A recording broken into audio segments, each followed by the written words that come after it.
Hey, wide awake family. If you see this, it's your sign to smash that like button. Yes, you listening right now. That way YouTube shows you more amazing stories like this one. We love you all. Now enjoy the stories.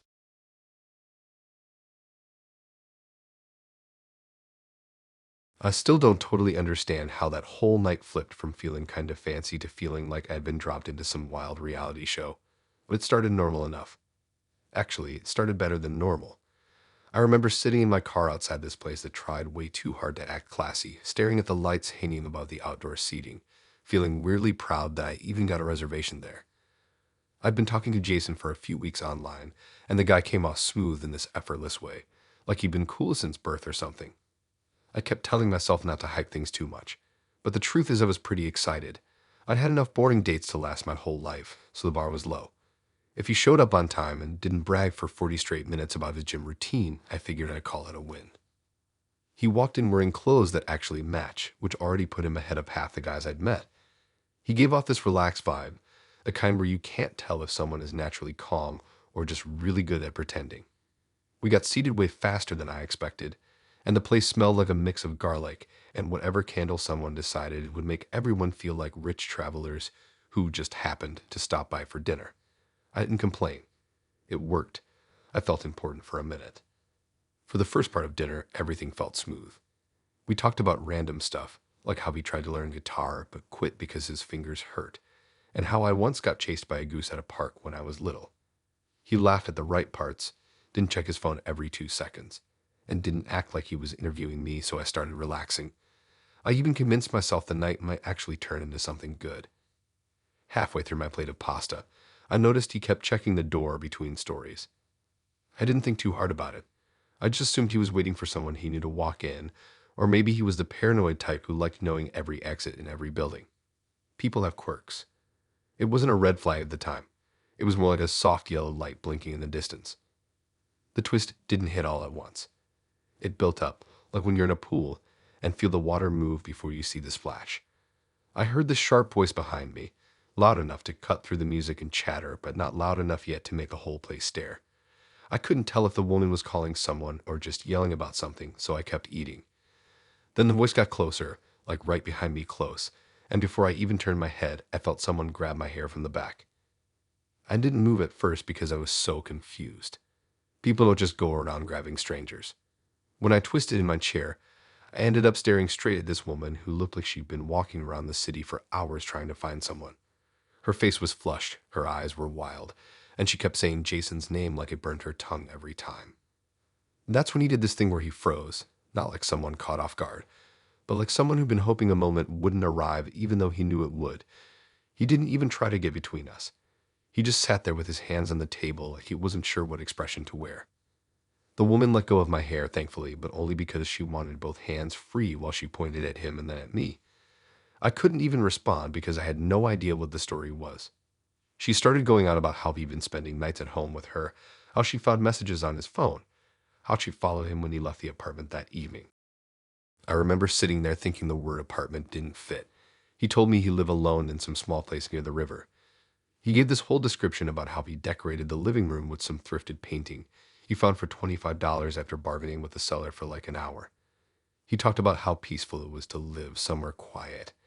I read all of that back in my head while this woman kept talking, and the whole picture just crumbled.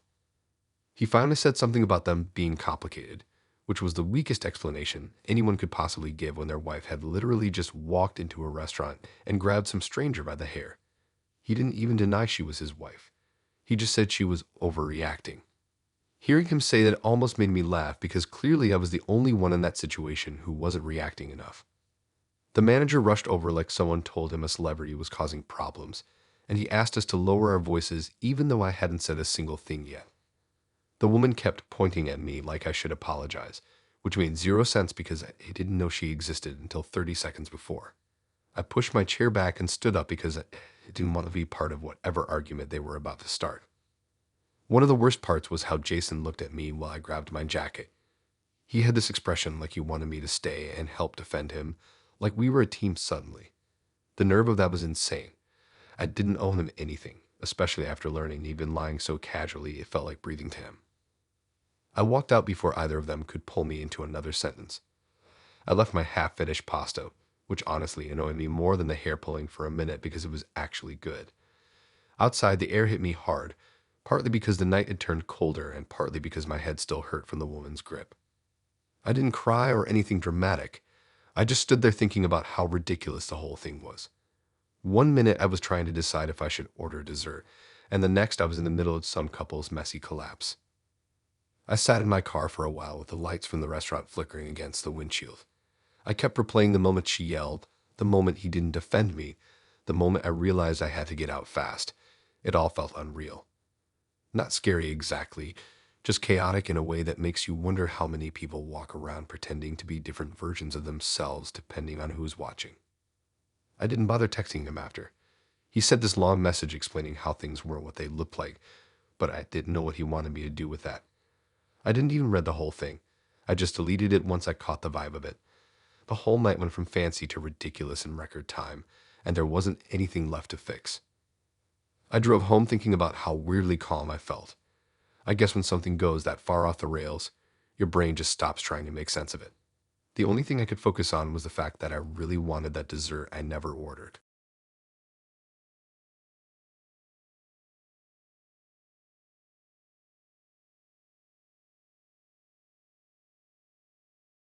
I didn't even plan to go out the night I met Daniel.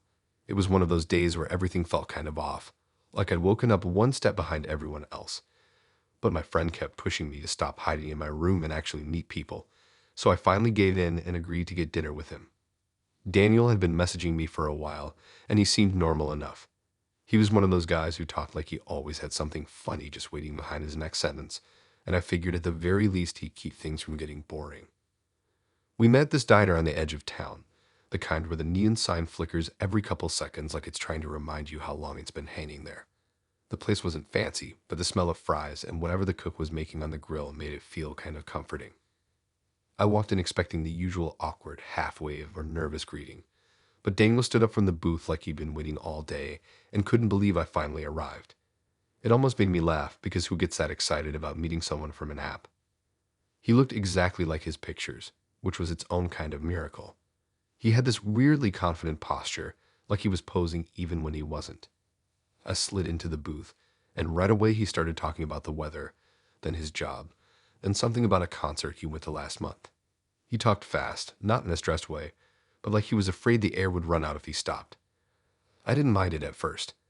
After all the long, awkward silences I'd survived on other dates, having someone carry the conversation didn't seem so bad. The waiter came by and we ordered, and I could see Daniel tapping the edge of his pocket with his thumb.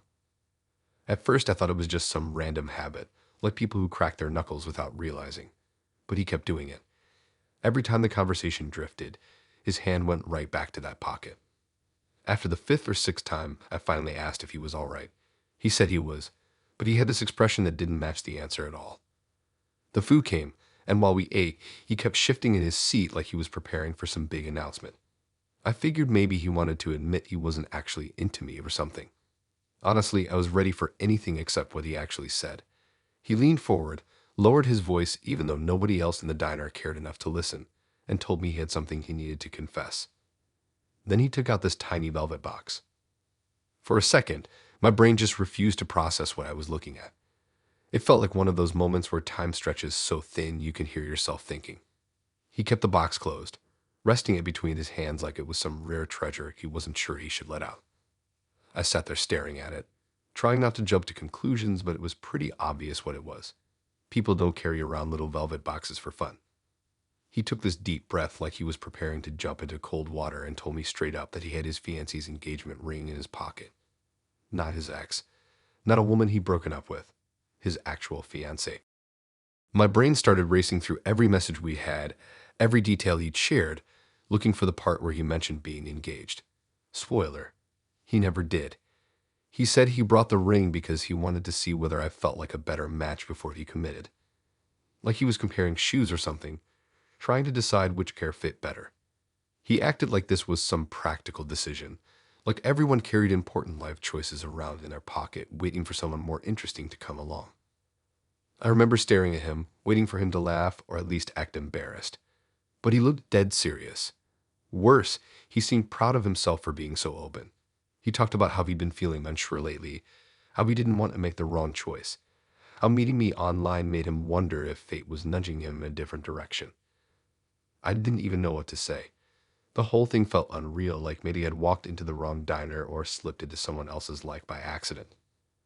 He kept talking about his fiancée like she was part of some checklist he needed to double-check. He said she was sweet and reliable, but maybe too predictable, and that he liked the energy he felt talking to me. I didn't feel flattered. It just made my stomach twist. The way he spoke made it sound like he collected women the same way someone collects coupons, keeping whichever one seemed most useful at the moment. At one point, he actually slid the box across the table toward me like he wanted me to open it. I pushed it back before it even got close. I didn't want to touch something that was meant for someone who probably had no idea her fiancé was sitting in a diner comparing her to a stranger. He looked confused when I refused, like he truly expected me to help him decide what to do about the fate of his relationship. I asked him why he didn't just talk to her about whatever doubts he had. He shrugged like it wasn't worth the effort. That bothered me even more. If he could make such a huge decision based on whoever he met for dinner that week, what did that say about how he treated relationships in general? It felt like he cared more about the excitement of choosing than the actual people involved.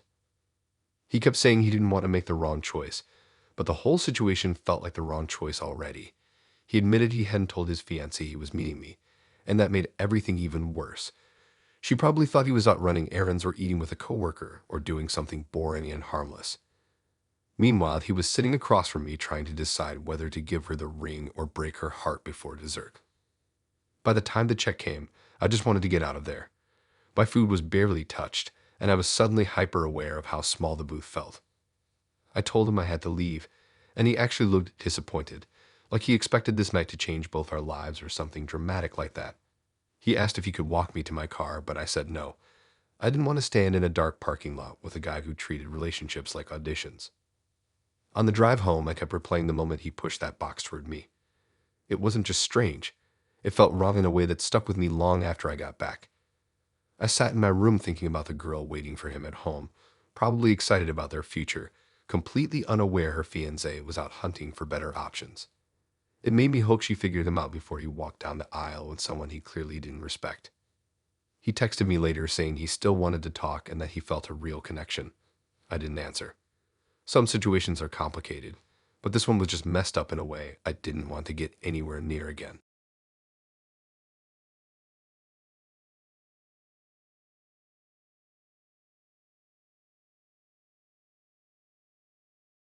I didn't expect anything big the night I met Megan.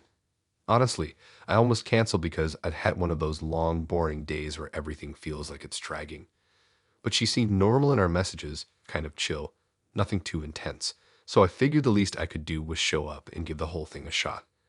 We agreed to meet at this little coffee spot close to campus, the kind where the chairs never match and the menu board always looks like someone's cousin wrote it 5 minutes before opening. It wasn't fancy, but it had good lighting and didn't reek of burnt espresso like most places, so that was a win. I got there a few minutes early and sat at a small table near the window, watching people walk their dogs and bikes, almost getting hit by cars. I kept checking my phone even though she said she was on her way. When she finally walked in, she was smiling in this super confident way like she already knew the night would go well. She waved right away and walked over like we'd known each other for way longer than the 2 weeks we'd exchanged messages. She sat down, ordered some drink with way too many ingredients to remember, and then started talking like we're catching up after summer break instead of meeting for the first time. I didn't mind it at first because it kept things from getting awkward. She talked about her job, her classes, her dog, and I just sat there sipping my iced tea and nodding, trying to keep up with everything she threw at me. After a few minutes, she leaned forward and said she was really excited about something she wanted to show me. I figured it would be a picture of her dog, or maybe some weird meme she found earlier. Instead, she pulled out this thick folder with a paperclip barely hanging on. It looked way too official for a casual hangout, and I remember thinking maybe she brought homework or something she needed to finish after the date. She placed it on the table like she was setting down evidence in a courtroom. Then she opened it. Inside was a printed floor plan. Not just one. Several. It took me a second to even process what I was looking at. They were layouts of apartments, Different buildings, different prices, different square footage. It was so unexpected that I just stared at the pages while she kept flipping through them with this excited energy, like she couldn't wait to show me her favorite one. At first, I thought she was moving soon and wanted an opinion. That would have made total sense. People do that. So I asked if she was thinking about relocating. She laughed like I'd said something adorable, then told me she'd already chosen our apartment. I just sat there letting that sink in. Our apartment. Not her apartment. Not a place she liked. She meant a place for both of us. She kept talking like this was totally normal, explaining how she'd looked at places that were close to my job and also near her usual bus route.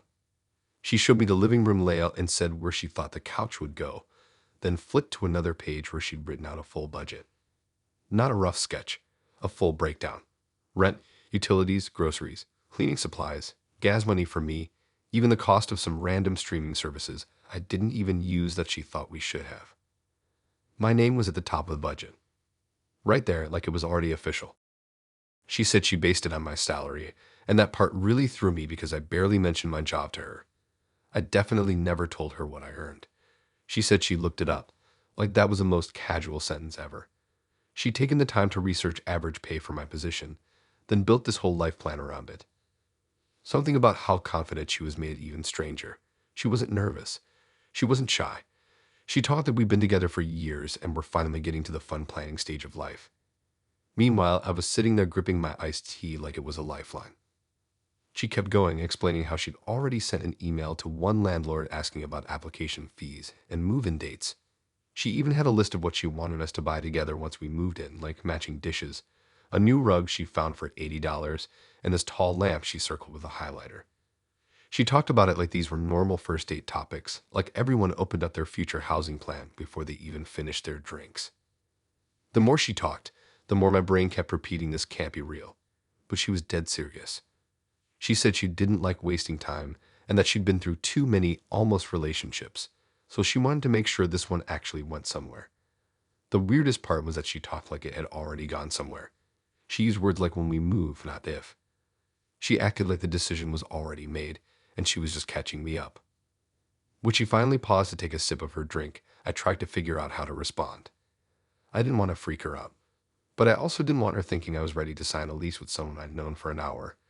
I told her maybe things were moving a little fast, and she gave me this look like she couldn't believe I didn't see how perfect the plan was.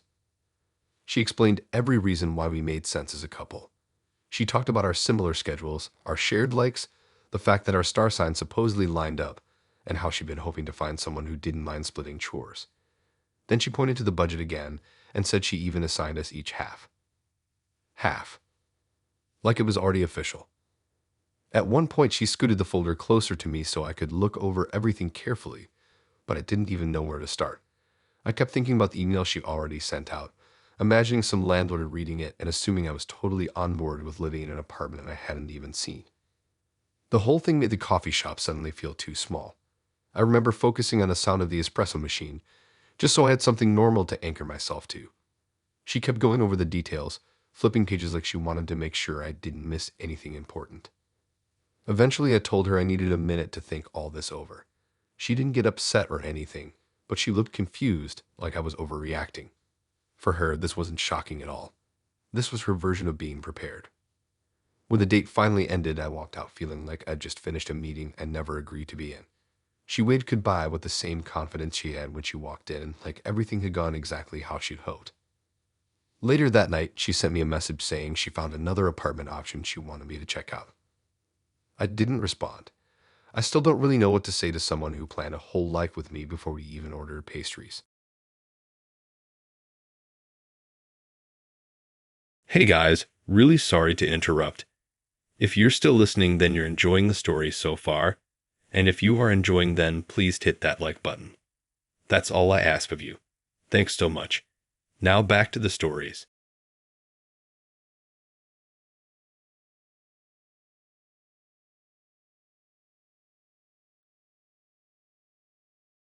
I didn't go into the date with Andrew expecting anything dramatic.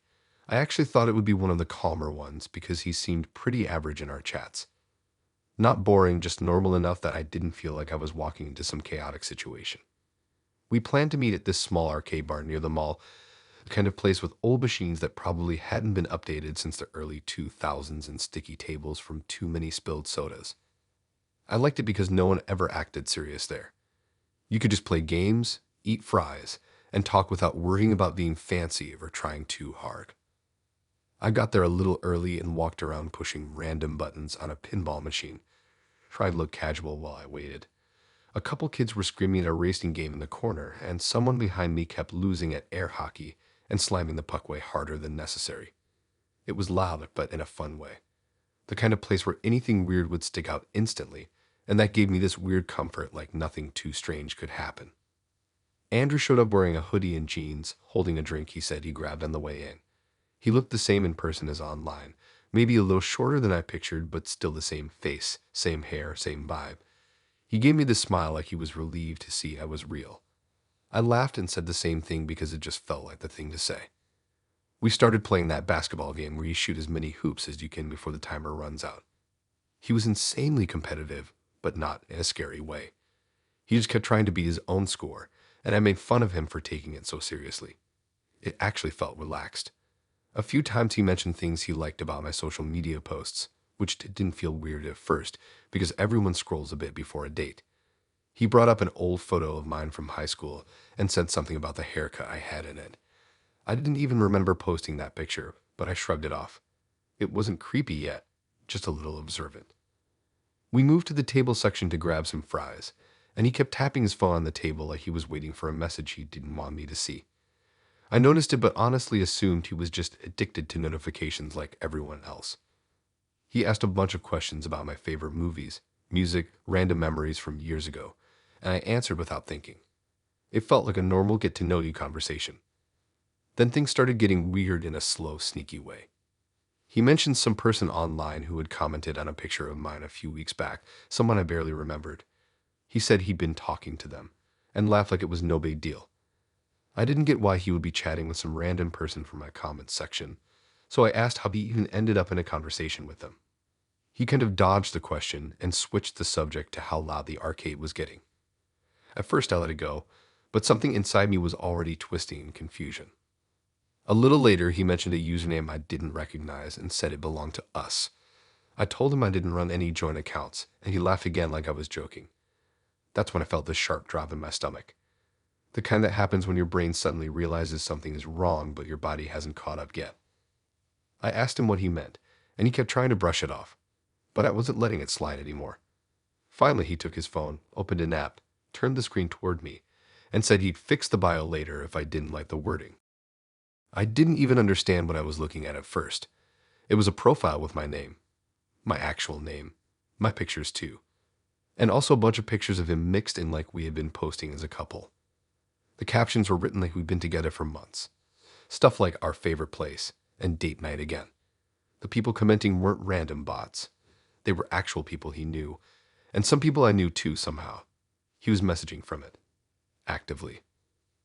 I felt this weird wave of disbelief followed by this slow, creeping discomfort. He didn't just make one account. He started swiping through his apps and telling me how he made multiple profiles on different platforms, all pretending to be me. Some of them were full couple accounts where he'd talk as if we were together already, and others were accounts pretending to be just me, messaging people I'd never met, telling them things I never said. He showed me messages where he told someone I loved hiking and wanted to go on a group trip soon. I hate hiking. He told someone else I was planning a big birthday party. I wasn't. He told another person that I had a specific type of coffee I always ordered, which wasn't even close to true. He talked like he'd known me forever, like he had every detail perfect. Like he'd built a whole alternate version of me based on whatever he wished I'd be.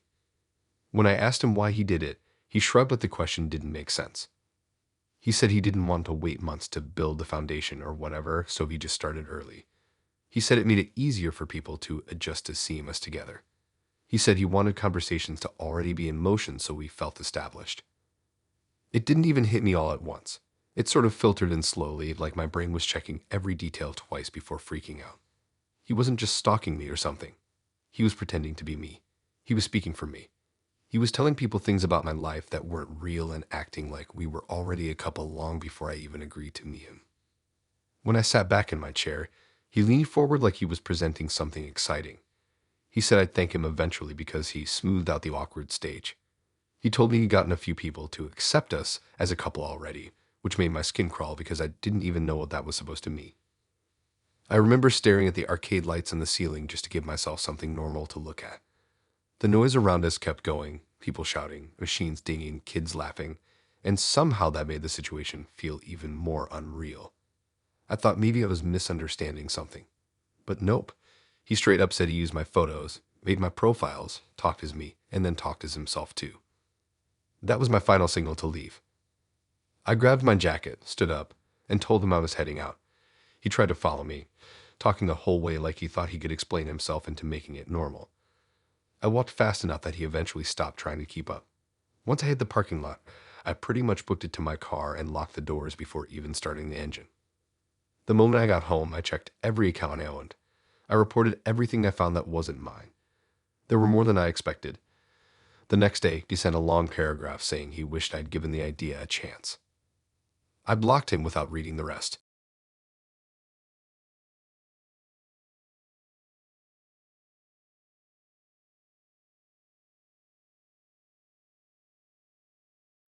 Before I even get into what happened with Fatima, I should probably explain that the only reason I agreed to meet her was because my week had already been so weird that one more strange thing didn't seem like it could make it any worse.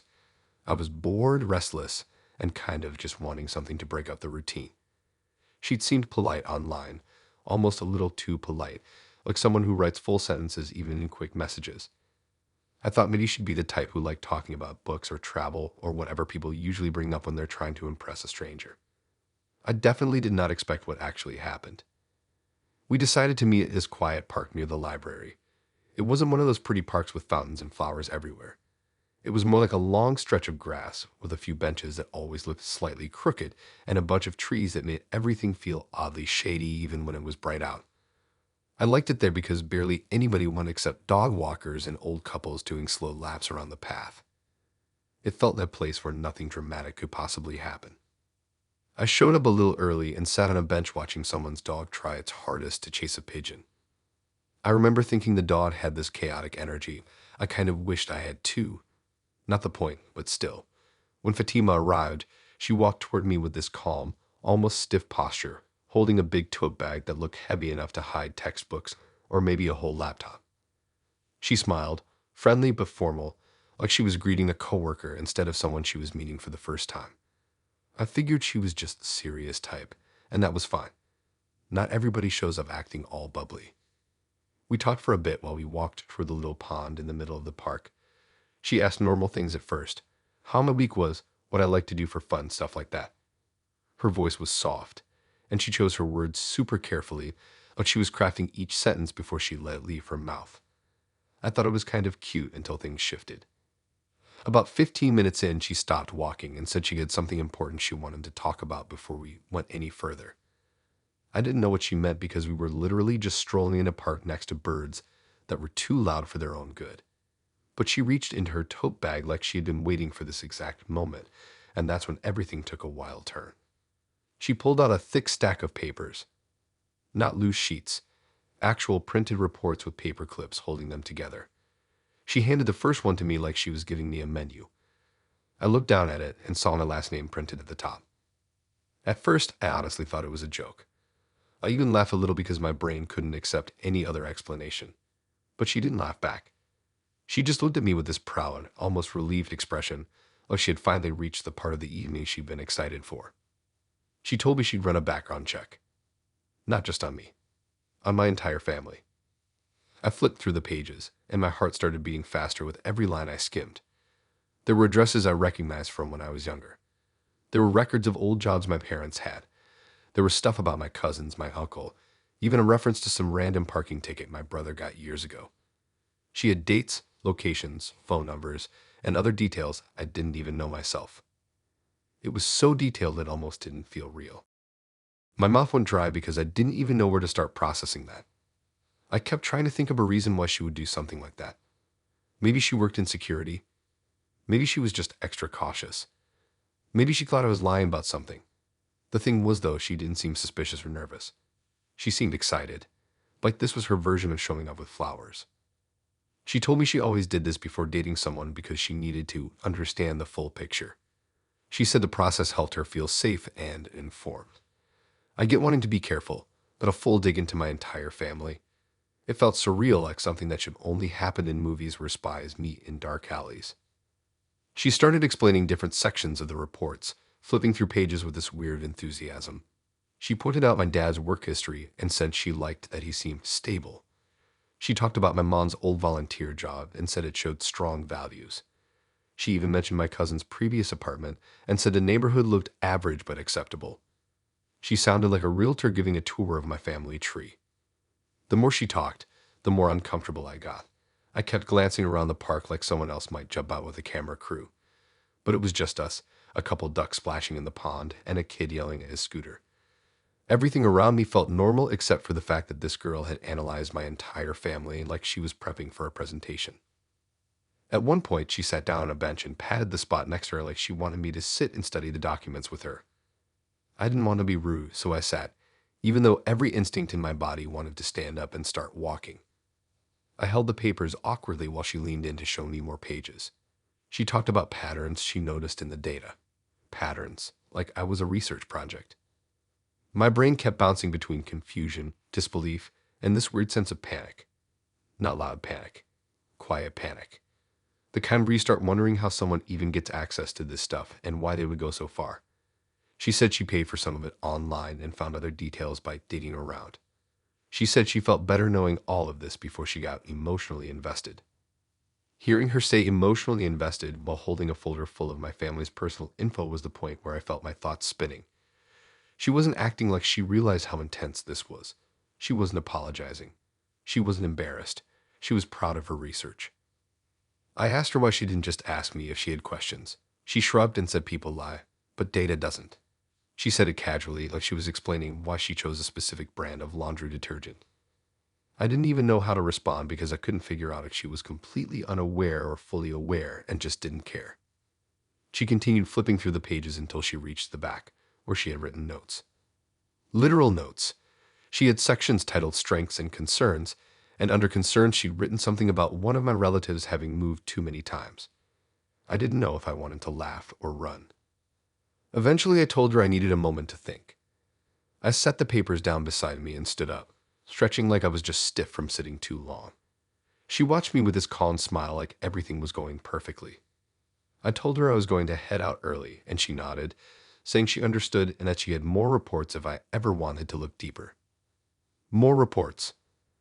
That sentence haunted me the whole walk back to my car.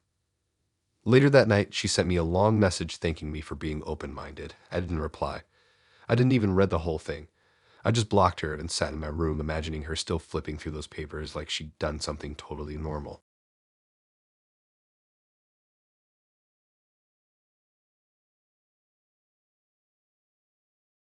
I don't even know how to explain the whole vibe of meeting Mark without sounding like I'm exaggerating, but the dude came into the date acting like he'd been preparing for it the same way someone preps for a school presentation. They really don't want to fail. I should have seen it coming, honestly. Even in messages, he sounded a little stiff, like he was writing each sentence after double-checking it in his head. But I figured maybe he was just bad at texting. Some people are different in person. That's what I kept telling myself. We met this quiet burger place that always smells like onions and old fryer oil no matter what time you walk in. Not fancy, not packed, just one of those spots where the vinyl boots squeak every time you shift your weight. I liked it because it was relaxed and nobody ever tried to impress anyone in there. It felt like the safest place to have a first date without dealing with dramatic lighting or weird background music. I got there first and grabbed a booth near the window, the one spot where the neon sign from outside flickered through and made the whole table glow red every few seconds. While I waited, I kept rubbing my fingers against the table and watching this couple argue softly at the counter. It looked like they'd been together long enough to fight in public without caring who heard. For some reason, that made me laugh a little. I don't know why. When Mark walked in, he had this folder tucked under his arm. A real folder, like the kind teachers use when they pretend they're more organized than they actually are. He spotted me immediately, walked over, and sat down with this tight, almost robotic smile. He didn't even take off his jacket before he slid the folder onto the table like we were about to go over a contract or something. I didn't even have time to ask what it was because he immediately said he was ready to begin. Begin what? I had no idea. Then he reached into the folder and pulled out this printed sheet. Clean, centered text. Bold headings, the whole deal. He placed it between us like he rehearsed the move in front of a mirror. The title at the top said, First Interview Guidelines. I swear I felt my soul leave my body for a second. He cleared his throat like someone giving a speech and started asking me questions. Actual interview questions. Not the casual kind either. He had sections. Sections. One labeled Personality Assessment, another labeled Long-Term Compatibility Metrics, another called Lifestyle Projections. I didn't know whether to laugh or grab my phone and run. I tried to lighten the mood by joking that he brought homework on the date. He didn't react at all. He just told me it was important to evaluate candidates properly. Candidates. He used the word candidates. I wasn't sure if he was serious or messing with me, but the guy didn't blink or smile or even break rhythm. It was like he practiced reading the questions out loud. The first few weren't terrible, just weird. Stuff like how I managed time, what my goals were, what my ideal week looked like. But then he started drifting into questions that even job interviewers wouldn't dare touch. Things about how many kids I wanted, what age I planned to settle down, how much time I expected to spend at home versus going out, how many vacations I thought were reasonable each year. He asked about my financial goals, how much I saved each month, how often I met with family. Every answer I gave, he jotted down notes, real notes, like he was grading an essay. He wasn't subtle about it either. He made these little sounds whenever he liked or disliked my answers. Not full words, just tiny reactions. A quiet hum meant approval. A sharp exhale meant its approval. Every time I tried to joke or lighten things, he didn't even look up. He just moved to the next question like some kind of dating robot. At one point, the waiter came over to take our orders, and I swear Mark almost waved him away like he was interrupting an important meeting. I had to jump in and order something quickly just so the guy wouldn't think we were weird. Mark waited until the waiter walked off before picking up exactly where he left off. No pause, no break. He didn't even look at the menu. He said he'd handle food decisions later. Then came the real kicker. He reached into the folder again and pulled out a second sheet. This one had a big bold heading that said rating criteria. He told me he used this system on every first date. He said it with his calm confidence like he was talking about a diet plan. He explained that after the date he would score me in different categories, and if my total was high enough, he'd consider a second date. He actually said consider. I sat there staring at him, wondering what kind of life you have to live to think this is normal. I asked him, carefully, why he did things this way. He told me past relationships had been inefficient, and he wanted a clear process moving forward. He said emotions were too messy, and structured evaluation made everything easier. He talked like he was optimizing a machine, not dating a real person. When our food arrived, he didn't even touch his. He kept reading from his list, barely glancing up. I tried to eat, but it felt impossible with him staring so intensely, taking notes every time I made a face or pause before answering something. He even wrote something down when I grabbed my drink. I don't know what he recorded, but I didn't want to know. At some point, he shifted into these scenario questions where he asked how I would react if we lived together and disagreed about chores, or what I'd do if he wanted to switch careers, or how I handled him having a bad week. He made it sound like we were already married and deciding our whole future. I kept trying to answer in a way that didn't make things uncomfortable, but the whole situation was already so strange that I felt trapped inside some kind of social experiment. The worst moment came near the end. He asked me what grade I thought I deserved so far. He said it with a straight face, like I was a student trying to guess my exam score. I had no idea how to respond, so I told him honestly that I didn't think dates should come with grades. He wrote something down, something long, and nodded like he just discovered something important. When the date finally ended, he closed his folder and thanked me for participating. Participating. Like I'd just finished filling out a survey instead of sharing fries with a guy in a squeaky booth. Before I could escape, he said he would review the notes thoroughly and send me an update about whether I qualified for date number 2. I left before he could say anything else. Later that night, he messaged me saying I scored a 73 and that this placed me in the borderline category. I didn't answer. I just blocked him and hoped he'd go grade something else.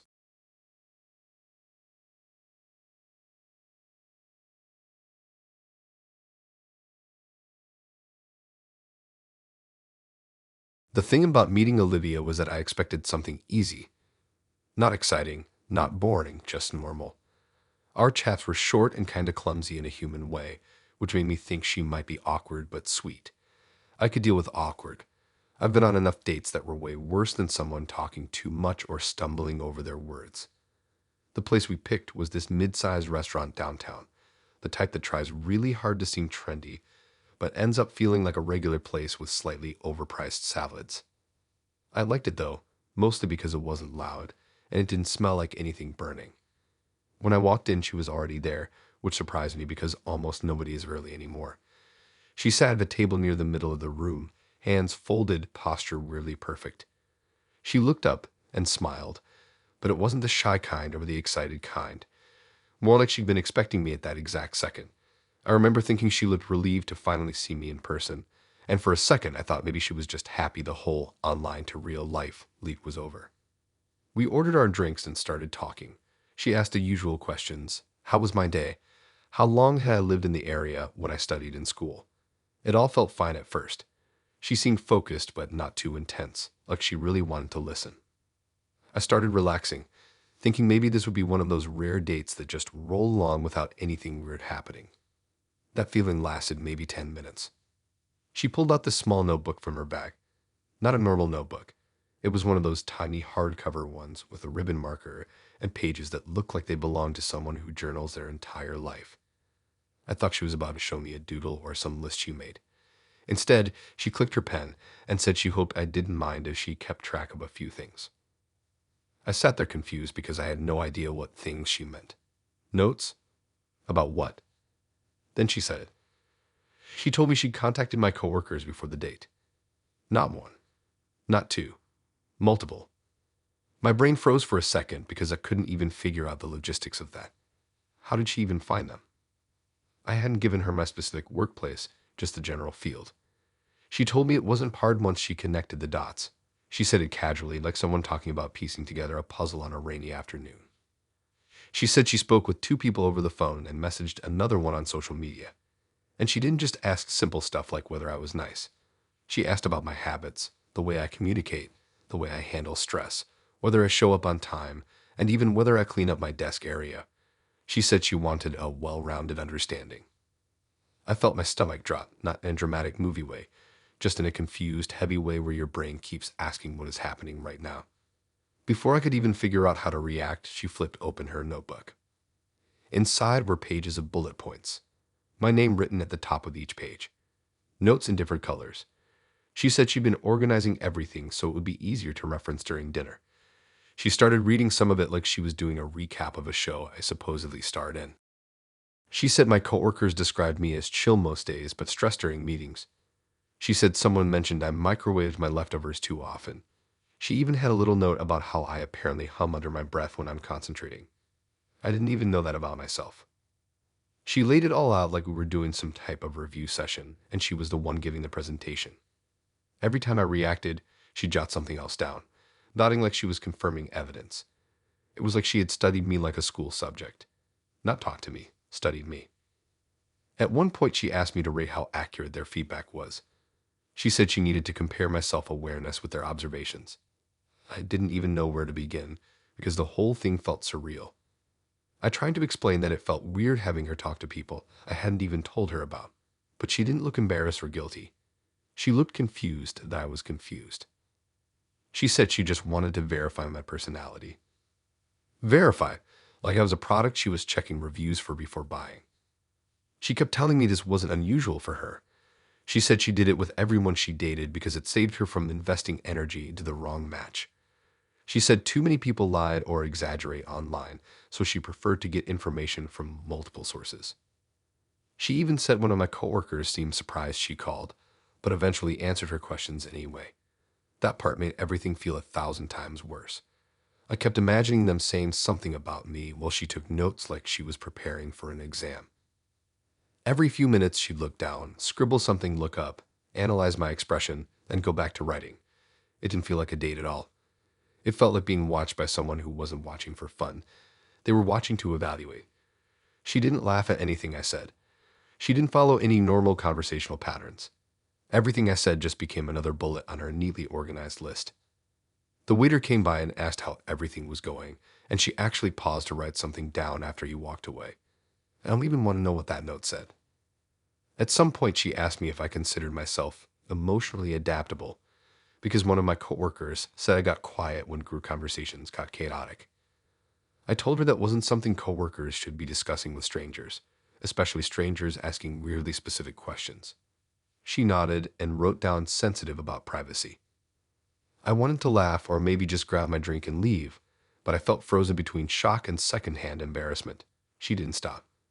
She kept flipping through her notebook, page after page, each one filled with notes about what she thought she'd observe in me, predictions she made based on what she researched online, and low check marks when something lined up. Near the end of dinner, she asked if she could continue collecting data if we saw each other again. She said she liked tracking patterns and said it helped her understand people honestly. She didn't smile. She didn't joke. She meant every single word. When the date finally ended, we walked out of the restaurant and she promised to compile everything later. I said goodnight and went the opposite direction fast. I didn't need to look back to see if she was still writing something. Later that night, she sent a message saying she appreciated my transparency. I didn't even open it. I just blocked her and tried not to imagine her sitting somewhere flipping through her notes, adding a final page titled Reaction Patterns After Date.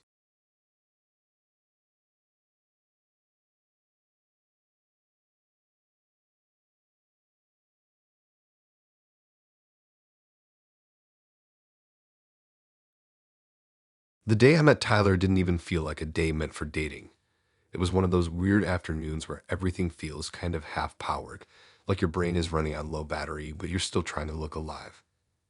I wasn't even dressed like someone going on a date. I had on a hoodie, jeans, and my hair looked like it had argued with the wind and lost. But he didn't seem to mind when he showed up. Actually, he seemed way too excited. The kind of excited that makes you wonder if he forgot this was the first time meeting in person. We met at this food court inside an old shopping center that was slowly dying. Half the stores were closed, the fountain in the middle hadn't worked in like 2 years, and the ceiling tiles always looked like they were one drip away from falling. But the food was cheap and the tables were usually empty, so we both picked it because neither of us felt like doing something fancy. When I got there, I saw him waving way too big from across the room. Not a normal wave, a huge arm swoop like he was trying to flag down a plane. I walked over, kind of laughing because it felt like we were both choosing to act like the awkwardness didn't exist. We got some noodles, sat by the big dusty window overlooking the parking lot, and started talking. He came off friendly at first, almost too friendly. He talked about his childhood, about how he tried to skateboard once and broke his wrist in 5 minutes, about how he almost got banned from a bowling alley for dropping a ball on accident. Normal stuff he'd tell someone to make them laugh. He had this wide smile he used a lot, the type that stretched into his eyes like he wanted you to feel safe around him. And honestly, at first, I kind of did. But then I noticed something weird. He kept mentioning his parents. Not in a casual way, more like every time a topic came up, he tied it back to something about them. How they thought he was too picky. How they wanted him to find someone great. How they always asked if he was still single. I figured maybe he had a close family. Nothing wrong with that. It took maybe 20 minutes before it all went sideways. We were eating, and I was trying not to spill sauce on my hoodie when he suddenly leaned back in his chair with this calm, proud expression. He started telling me about how he'd always wanted a partner with certain qualities, how he thought we clicked perfectly, and how he already felt good about where things were going. I nodded awkwardly because I didn't know what to say to that. We weren't even halfway through our food. That's when he dropped the part that made my brain freeze. He told me he'd already told his parents we were dating. Not that he was meeting someone new. Not that he had a date. Not that he was excited to see how things went. Nope. Dating. As in officially. I blinked a couple times because I thought maybe he used the wrong word or maybe I read it wrong. But he kept going. He said his parents were thrilled. He said his mom couldn't wait to meet me. He said his dad thought it was about time. I just sat there with my chopsticks in midair, wondering how we got from we should hang out sometime to I'm introducing you to my parents next month. Before I even figured out how to react, he pulled out his phone. Not to show me pictures or a meme or something normal. He pulled up an itinerary. A trip. With dates, locations, notes, and even suggestions for what we pack. He said his parents had invited us to join them for a holiday trip in December. It wasn't one of those warm beach vacations. No, this was a cabin in the trees kind of trip. A week-long holiday all together, sleeping under one roof, playing games, and eating big meals like some cozy family movie. Except I'd met him in person less than an hour ago. He said his parents were already planning the meals. He said his mom thought I'd love the location because it had rustic charm and a sweet family feel. He acted like I'd been part of their lives for years and was just catching up on the plans they'd already made. He even had pictures of the cabin saved. He scrolled through them like a tour guide, explaining which room we have, where we'd store our bags, how the living room looked magical during winter, and how nice it would be to spend quality time together. I didn't even know how to interrupt him. My brain was doing that thing where it tries to laugh and panic at the same time, and he wasn't reading my expression at all. He just kept talking with more confidence than should legally be allowed. Then he said he told his sister too. She apparently followed me now. He said she thought I seemed cool based on my posts. I didn't even want to check my phone because I knew I'd find some stranger going through every picture I've ever posted like we were long-lost friends. I finally asked him why he told everyone we were dating before we even met. He shrugged like it wasn't a big deal. He said he just had a good feeling and didn't want to waste time. He acted like he'd been waiting his entire life for me to show up, and now that I had, he needed to make sure everyone knew immediately. The worst part, he told me he already booked our flight seats.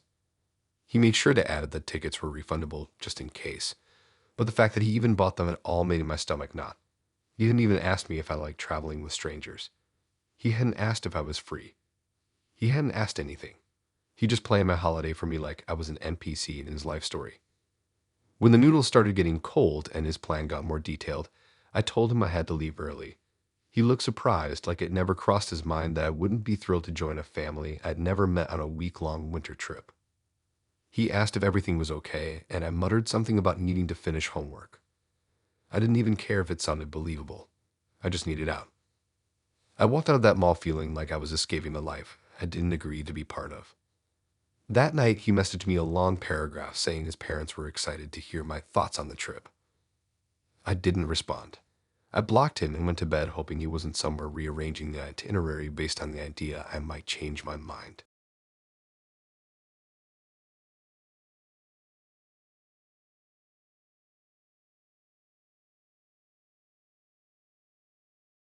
I didn't think a first date could feel like signing a contract, but apparently Kevin disagreed with me.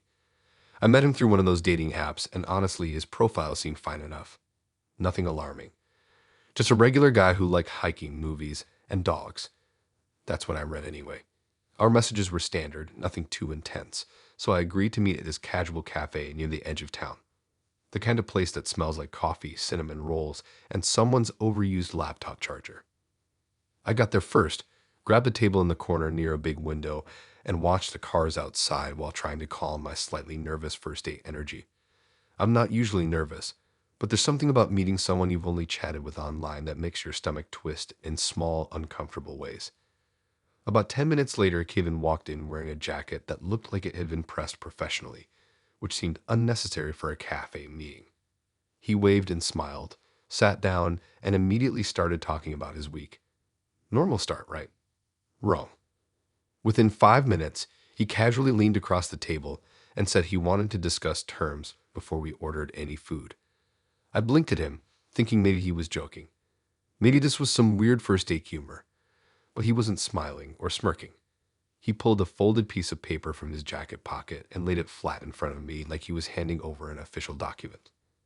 It was titled Long-Term Exclusivity Agreement. I stared at the words as if they might morph into something less terrifying if I looked long enough. He told me he wrote it because he believed in clarity from day one.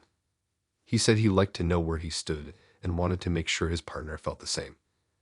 I nodded cautiously, trying to process what the hell was happening while a barista dropped a tray nearby, making a loud crash that startled both of us. I don't know if it broke the tension or made it heavier, but it was enough to remind me that yes, this was real. He handed me a pen and said he'd like my signature just to be safe. I don't know why I didn't laugh. I guess part of me was frozen in disbelief. The document listed rules, boundaries, and expectations for a committed partnership, including communication schedules, time allocation, and even mentions of vacations and holidays. There were sections for conflict resolution and approved social interactions. I kept thinking, is this normal? Has someone else done this? Why am I reading this on a first date? I tried to bring up ordering something to eat, hoping maybe that would steer him back into the normal realm of first date conversation. Nope. He said the agreement needed to be settled first because he didn't want confusion later. I honestly can't explain the way my brain started doing mental gymnastics trying to figure out how to respond politely while not signing anything resembling a dating contract. He asked questions like, "Are you willing to commit exclusively for the next 12 months? And do you agree not to communicate with other potential partners during this period?" Each line felt heavier than the last. I kept looking around the cafe for someone who might save me, a friend, a security guard, anyone. But no one seemed to notice we were in some kind of relationship negotiation instead of a normal first date. I tried to joke once, saying, "Wow, I didn't know first dates came with legal documents." He didn't laugh. He said he wanted everything documented so there'd be no misunderstanding. Then he went over clauses about honesty, communication frequency, weekly check-ins, and even what he called relationship milestones. By the time he finished explaining all of it, my coffee had gone cold. I was trying to keep my composure, nodding and pretending I understood, but inside I was screaming. I could not believe this was happening. I told him that normally people talk over dinner and get to know each other before signing anything. He tilted his head, looked at me seriously, and said that was inefficient and potentially risky. According to him, people waste months discovering deal breakers that could have been clarified in a few pages. I don't know what part of my brain decided that it was safer to just walk away than argue. I remember saying something like, "I think I'll pass on signing that today," and standing up slowly. He looked genuinely surprised, like I'd just ruined a perfectly planned experiment. He asked if I might reconsider over dessert. I shook my head and started walking toward the door as fast as I could without sprinting. When I got outside, I breathed in the chilly air and felt like I'd escaped some weird simulation. I didn't check my phone that night because I didn't want to see any follow-up messages explaining why I should sign it for clarity. Later, I found out he texted me, trying to renegotiate the terms and offering to adjust clauses to make it more comfortable. I blocked him immediately. That night, I sat on my bed staring at the ceiling, thinking about how someone could plan exclusivity agreements before even sharing a meal. It didn't feel like a story anyone would believe without proof.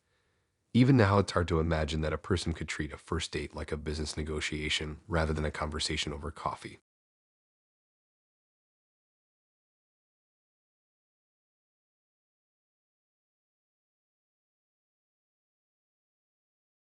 I honestly thought meeting Emma would be chill. Our chats online were kind of normal, nothing too heavy, just small talk about music, movies, and random weekend plans.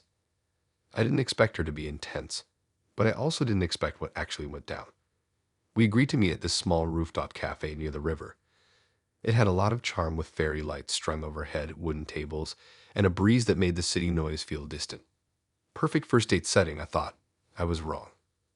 When I got there, she was already seated at a corner table near the railing. She waved, smiled, and looked completely calm. Not nervous, not fidgety, just poised. I sat down, trying to act casual while secretly wondering if she'd notice I was a little late. She didn't mention it, just started talking about the view and how she loved sunsets in the city. Her voice was soft, but there was something precise about it, like she had already thought through how she wanted this conversation to go. I tried to follow along, asking questions about the city, commenting on the lights reflecting on the water. At first, it felt normal, like the kind of small talk you do while waiting to see if someone is fun in person. We ordered drinks, both of us laughing a little at how crowded the weekend crowd had made the place, and I started to relax. I thought maybe this would be one of those dates that flowed naturally, where you talk, maybe share a plate of fries, maybe make plans to see a movie later. But then she said something that froze me mid-sentence. She'd been following my social accounts for years. I blinked at her, unsure if I had read it right. Years? Like she had been tracking what I posted for years. She smiled like it was casual, like mentioning the weather or the music playing in the cafe. She wasn't joking. She told me she could recall posts I had made even years ago, including small observations about the books I read, trips I took, and random thoughts I shared late at night. My mind started racing. Was she exaggerating, or was this serious? Then she started reciting things I had posted online, almost word for word. Things I completely forgot I ever posted. She mentioned a post from 6 months ago about a trip I took with friends. She described a photo I posted of a street musician, even including what I said in the caption.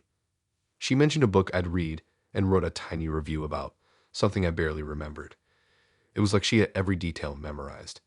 I laughed nervously, hoping maybe she was exaggerating or trying to make the moment feel fun, but her expression stayed serious. She kept going, pointing out patterns in my posts, talking about how my moods and habits could be inferred from the timing and content of what I shared online. Every time I tried to redirect the conversation to normal first date topics like music, movies, the sunset, she brought it back to my online activity. I remember mentioning a band I liked, and she immediately connected it to a playlist I had shared a month ago, analyzing my taste and asking if I still listened to it. I nodded, barely able to hide my unease. She wasn't creepy exactly, just completely focused, like she'd built a mental map of me over years of observation, and now she was running a live report. At one point, she even started making predictions based on my past posts. She said she could tell when I was stressed because of how I posted during work weeks, and she claimed she could estimate how I would react in certain situations based on previous content. I didn't even know what to say, so I laughed weakly and tried to change the topic to the cafe's drinks, but she would smile and redirect back, giving examples from my posts to prove her points. I felt like I was sitting across from someone who had done months of research on me for a project, not a person I had matched with for a casual date. The worst part was when she pulled out her phone and showed me screenshots she had taken from posts I made years ago. She had organized them in a little folder with notes and observations next to each one. She pointed out patterns in my behavior, like how I sometimes post early in the morning or late at night, depending on my mood. She even commented on interactions I'd had with friends in the comments, analyzing the way I talked to them. I wanted to laugh, but it wasn't funny. It felt like she was cataloging every moment of my digital life, checking if I was consistent with the person she wanted to see. I tried to explain that online posts don't always reflect real life, that I sometimes post random thoughts without meaning, that I might act differently in person than what she assumed from my content. She nodded, but it didn't feel like she heard me. She just jotted down more notes, almost as if my explanations were just additional data points to add to her profile of me. She asked questions about why I posted certain things and how I felt when I posted them. She even referenced a meme I had shared once and asked if I still found it funny. Every answer I gave seemed to be recorded, cross-referenced, and mentally analyzed. The entire date became a game of me trying to respond without giving too much or too little, but no matter what I said, she kept finding a new way to connect it to something I'd done online. When the waiter came over, she paused, thanked him politely, and then immediately went back to recounting posts and insights. She even remembered the exact latte I had ordered before, and commented that it suited my personality. I nodded, trying not to stare, but my brain was screaming. How was this happening on a first date? How was this normal? By the time we finished our drinks, I felt mentally exhausted. I couldn't remember if we had talked about anything else besides my posts and what she had observed. It wasn't small talk. It wasn't getting to know you conversation. It was an evaluation. I don't even know how to explain the feeling of being watched that intensely while someone pretends it's casual. As we stood up to leave, she smiled and said she was excited to see what else she might discover if we met again. I couldn't even come up with words, so I just nodded. I wanted to get out of there before she started analyzing me further. I walked away fast, feeling the wind hit my face, trying to breathe normally again, trying to remind myself that I was just leaving a date, not some kind of psychological experiment. That night, of course, she sent a long message recapping what she remembered from the date, pointing out details she'd observed about my reactions, my expressions, and my choices in conversation. I didn't read it. I deleted it immediately. I didn't want to imagine her sitting somewhere at her desk, scribbling notes, and thinking about me like I was a case study instead of a person she'd just met. I felt completely drained, like someone had reached into my brain and pulled out everything I thought I knew about myself. Even now, thinking back on it, I can't believe it happened. A first date where someone knew more about me than I did, where everything I thought was private became a conversation starter. I still get a little tense remembering the way she analyzed every single detail, like she had an invisible checklist she was marking off with my every reaction. I don't think I'll ever forget that rooftop, the fairy lights, the cold breeze, and the fact that someone can follow your life online so carefully that a casual coffee becomes a full-scale personality audit.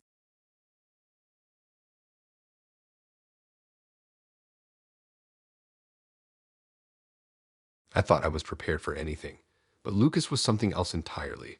I met him through a mutual friend at a barbecue. He seemed funny and charming in those first 5 minutes, enough to convince me to give him my number.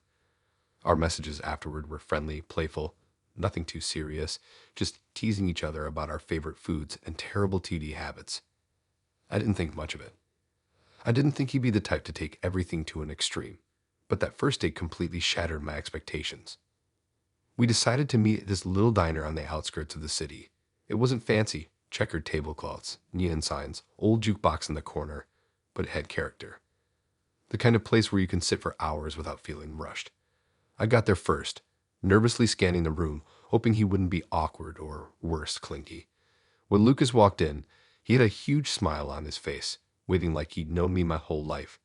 I waved back, and he came over immediately, shaking my hand firmly, then sliding into the booth opposite me. His presence was energetic, almost too confident for someone we had just met.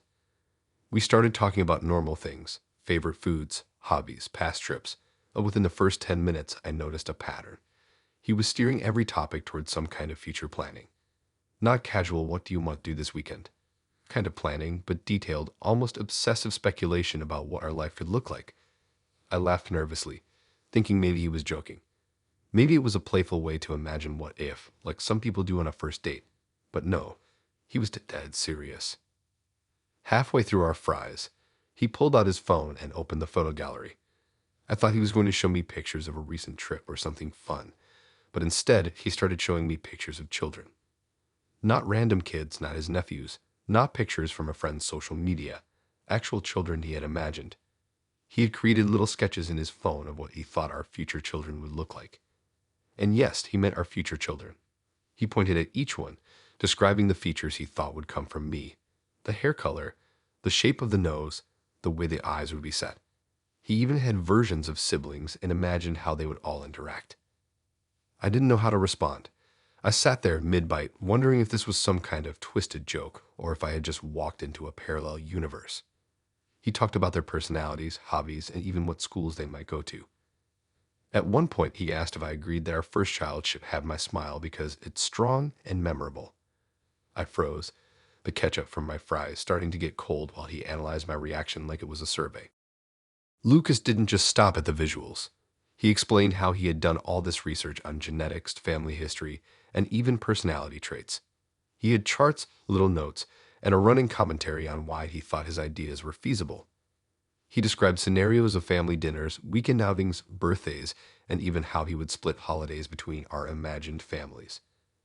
I could feel my stomach twisting, part confusion, part panic, part disbelief. Who does this on a first date? When I tried to steer the conversation back to normal topics like music or the diner itself, he would somehow tie it back to children or family life. For example, I mentioned a playlist I had been listening to that morning, and he immediately suggested which songs would be perfect lullabies for our hypothetical baby. I laughed nervously, hoping he'd see my humor, but he nodded seriously and made another note on his phone. He even asked me questions that sounded like interviews for parenthood. Which traits did I value most in a child? How strict would I be about bedtime? What kind of extracurriculars did I imagine for them? Each question was more detailed than the last, and he expected me to have answers. I wanted to tell him I wasn't ready to even consider having children with anyone, let alone someone I'd met 2 hours ago, but he didn't give me a chance to respond fully before moving on to the next hypothetical scenario. The waitress came by to take our orders, and he paused only briefly before diving back into his imaginary family plans. He even suggested which dessert would be ideal for a family movie night with our imaginary children. I stared at him, my fork halfway to my mouth, unsure if I should laugh, cry, or just get up and leave. At one point, he pulled out a notebook from his bag. I thought maybe he was going to sketch something else or doodle casually, but no. He had detailed family trees, drawings of children at different ages, potential names, and even little diagrams showing how our future home might be arranged to accommodate them. He explained the rationale for every detail with absolute seriousness, analyzing how our combined genetics would produce the optimal outcome for our future kids. I kept glancing at the exit, trying to calculate how fast I could run without causing a scene. I don't know how long I sat there, nodding and smiling weakly while he went on. It felt like hours, even though in reality it was probably 90 minutes. He kept asking me questions about traits I valued, how I imagined holidays, and which activities would suit our children best. I kept trying to inject humor or redirect the conversation, but he immediately redirected it back to his imagined family. At one point, he asked if I thought the children should go to private school or public school, and I said something vague about not knowing, hoping he'd drop it. He didn't. He analyzed my indecision and made a note about flexibility in co-parenting decisions. By the time the main course arrived, I was exhausted. I couldn't eat much because I was too busy keeping track of everything he was saying and wondering if I had accidentally agreed to a life plan I didn't sign up for. He noticed I wasn't eating much and suggested it was fine because the kids wouldn't mind. I stared at him like he had just invented a new language. After dessert, he asked if I would like to see more sketches he had at home of future family vacations and seasonal activities for our imagined children. I told him I needed to leave immediately, citing work the next morning. He looked disappointed, like I had just shut down a very promising project. I paid my share, grabbed my coat, and walked out as fast as socially acceptable, trying not to look back. That night, I got a long message from him detailing additional scenarios he had thought about, referencing the date, my reactions, and even some hypothetical milestones for our future children. I didn't respond. I deleted it without reading. I couldn't imagine keeping that conversation alive. Even now, thinking back on that diner with checkered tablecloths, the neon lights, and the imagined children, it feels surreal. I still get a little anxious when I imagine someone taking a casual date and turning it into a life plan for years down the line. Lucas wasn't just eager, he was obsessively focused on a future that didn't exist yet, trying to convince me to buy into a family I had no intention of being part of.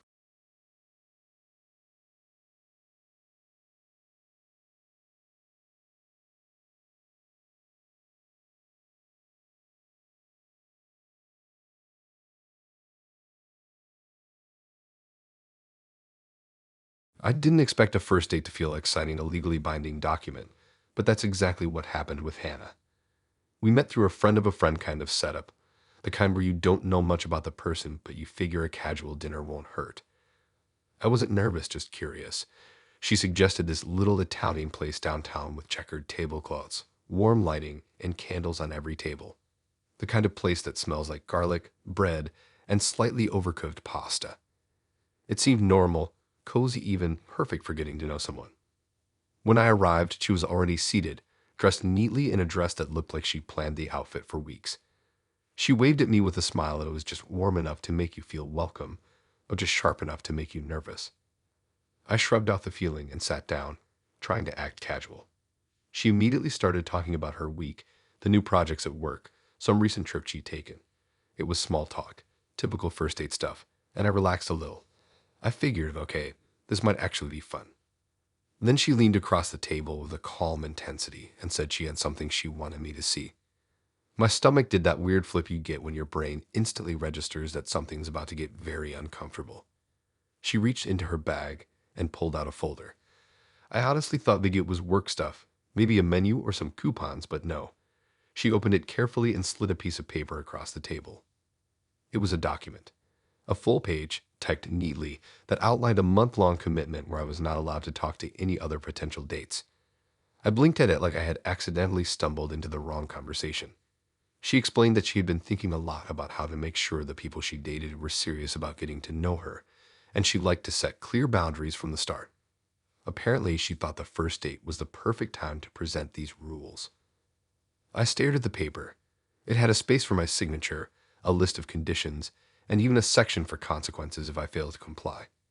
She wasn't smiling. She wasn't joking. She was completely serious. She wanted me to promise, in writing, that I would not speak to anyone else for a month. I tried to laugh, thinking maybe if I chopped the lid off, she'd realize how absurd this was, but she just nodded politely like she expected a response. I opened my mouth to say something about how that was way too soon, way too much, and she interrupted with a calm, logical explanation of why it was fair and how it helped avoid misunderstandings. She said she had seen too many people waste time on casual dating when both parties were serious about finding something meaningful. Apparently, she believed a signed agreement could prevent that. I sat there, fork halfway to my mouth, barely breathing, trying to figure out how to respond without sounding rude. She went into more detail. She talked about how a month was just the initial period to see if we were compatible, and that it was a test of commitment. She mentioned that she had prepared a schedule for check-ins, activities, and communication expectations. She even suggested we set weekly times to talk and hang out, all meticulously planned. By the time she finished, I was mentally exhausted. I couldn't focus on the food, the ambience, or even the music in the restaurant because I was still processing the fact that my first date had turned into a contractual negotiation. I tried to steer the conversation back to lighter topics. I mentioned the pasta, complimented the sauce, and even asked her about her favorite movies. She listened politely but kept bringing the discussion back to the document. At one point, she asked me if I had any conditions I wanted to add. I froze. I didn't know if I should be angry, laugh, or just run out the door. I mumbled something vague about needing to think, and she nodded, smiling faintly, as if I had just given her a reasonable answer. By the time the main course arrived, I wasn't hungry. I kept staring at the document, my mind racing. Every time I tried to enjoy the date, she would bring it back up subtly, pointing out sections or asking for clarification. I didn't know whether to be impressed by her dedication or terrified by how prepared she was for a first date. She didn't seem aggressive or forceful, just unflinchingly serious, like this was the most normal thing in the world. When dessert arrived, she casually suggested we could set up the first check-in day right then, reviewing the week's schedule. I laughed nervously, trying to deflect. She smiled and said that she appreciated humor, but still hoped I would consider the seriousness of the agreement. I nodded, silently wishing I had stayed at home or met someone a little more spontaneous. Eventually, I had to tell her I couldn't commit to signing anything on the first date. She looked disappointed but understanding, though there was a faint edge of persistence in her eyes, like she hoped I would change my mind. I paid my share, stood up, and tried to leave as calmly as possible without making the situation more awkward than it already was. She waved politely, gave a small smile, and said she hoped I would think it over. I didn't respond. I walked out feeling like I had escaped some bizarre social experiment rather than just finishing a first date. That night, she sent a long text politely explaining why the agreement was beneficial, referencing sections I had glanced at, and asking if I had any thoughts. I didn't respond. I deleted it, closed my phone, and went to bed.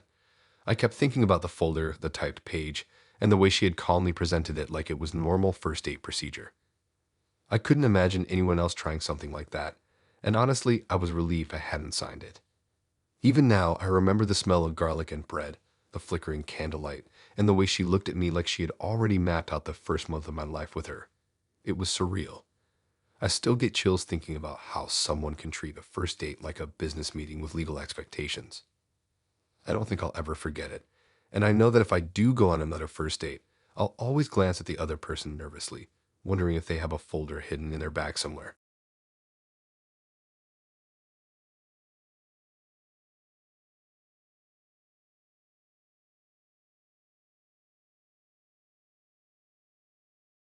I thought I had been on weird first dates before, but Dylan redefined the entire experience.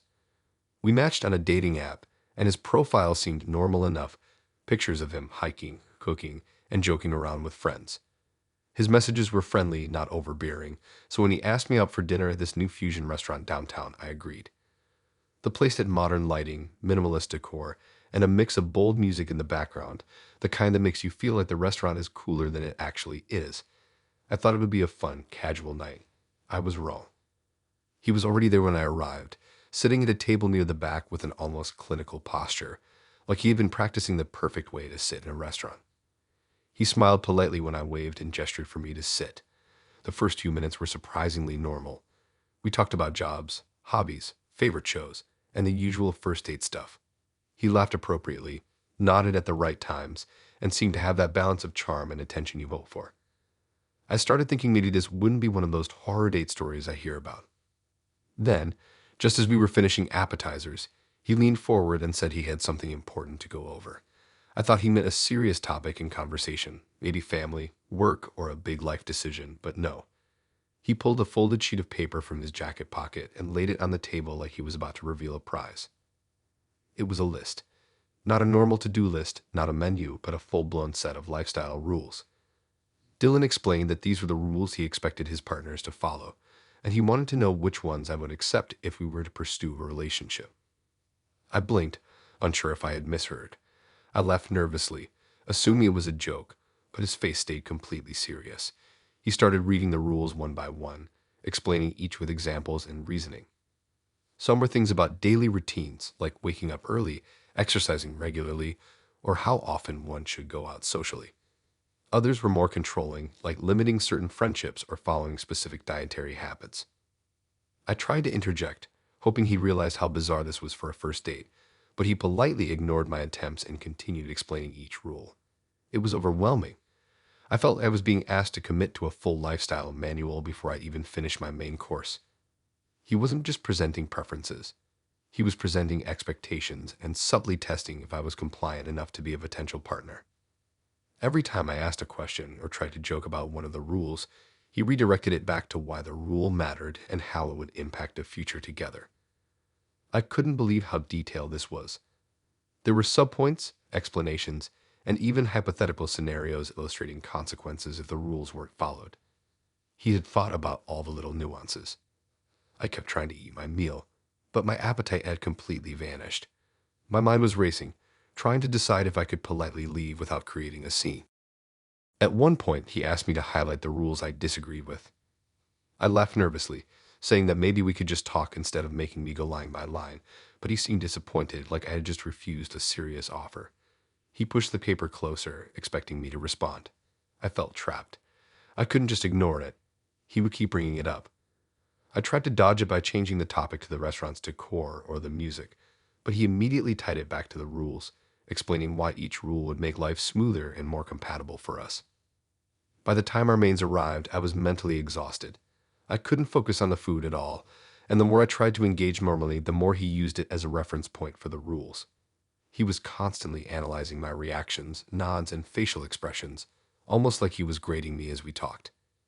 Every laugh, every frown, every hesitant comment became data for him to decide whether I was a suitable partner according to his lifestyle criteria. When dessert came, he suggested that we could start applying the rules immediately if I wanted to see how well I fit his expectations. I stared at him blankly, my spoon hovering over the plate. I couldn't even respond. I just sat there, hoping the meal would end so I could escape this strange simulation of relationship boot camp. Finally, I told him politely but firmly that I didn't feel comfortable evaluating or agreeing to someone else's lifestyle rules on a first date. He looked disappointed but nodded like he had expected some resistance. I paid my portion quickly, trying to keep the interaction as smooth as possible while simultaneously planning my exit. As I walked out of the restaurant, he waved politely and mentioned that he hoped I consider the rules more seriously for a potential second date. I didn't respond. I didn't want to encourage it, and honestly, I was still reeling from the intensity of what had just happened. That night, of course, he sent a long message recapping the rules, asking if I had thought about them, and reminding me of why he believed they were important.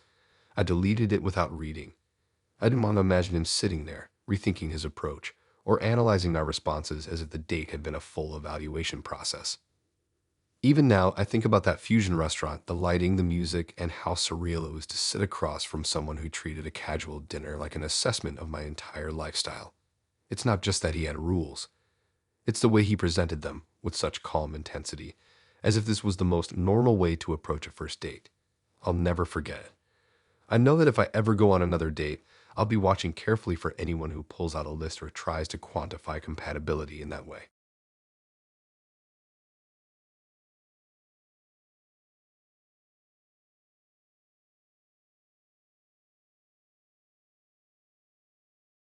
I thought I had met a lot of confident people before, but Grace was on a whole different level.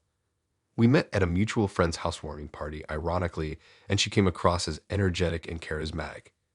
We hit it off talking about travel, favorite foods, and ridiculous childhood stories. Her laughter was infectious, and I thought, okay, this might actually be fun. After a few casual chats over text, she asked me out for dinner at this small rooftop restaurant she loved. It overlooked the city skyline, twinkling lights stretching for miles, and it had those warm, dimly lit tables with soft music in the background. Perfect for getting to know someone, or so I thought. When I arrived, she was already at the table sipping on a cocktail, looking effortlessly put together. She waved at me, and I tried to match her energy, smiling as I slid into the seat opposite her. For the first few minutes, everything seemed normal.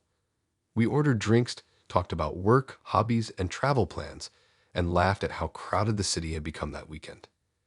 I even thought she was surprisingly chill for someone who seemed so organized and polished. But then, halfway through appetizers, she casually mentioned something that made my brain stop. She said that she had already told her friends that we were living together. I froze mid-bite, my fork suspended over my plate, staring at her like I had misheard. I asked if she was joking, and she shook her head calmly, explaining that she thought it was efficient to start visualizing a future early. Not joking, not exaggerating. She had literally told a group of people that we were cohabitating. She didn't skip a beat, just smiled like it was the most reasonable thing in the world to declare a living arrangement before a first date was even over. I tried to laugh it off, thinking maybe I could redirect the conversation, but she pulled out her phone and showed me a plan. Not just a casual sketch or idea, but a fully thought out house plan. She had already picked a place, outlined how furniture would be arranged, divided storage spaces, and even made a budget. And she had factored in my salary. I stared at her phone, trying to comprehend the level of planning she had put into a life that didn't yet exist. She had spreadsheets, charts, and even notes about furniture and decor. Every tiny detail was accounted for, and she wanted my opinion. At first, I didn't know how to respond. I felt like I was in some kind of alternate reality where people plan entire living arrangements before they even know if the other person likes pizza or hates dogs. I tried to bring up normal topics, like what the rooftop view reminded me of or how amazing the cocktail was.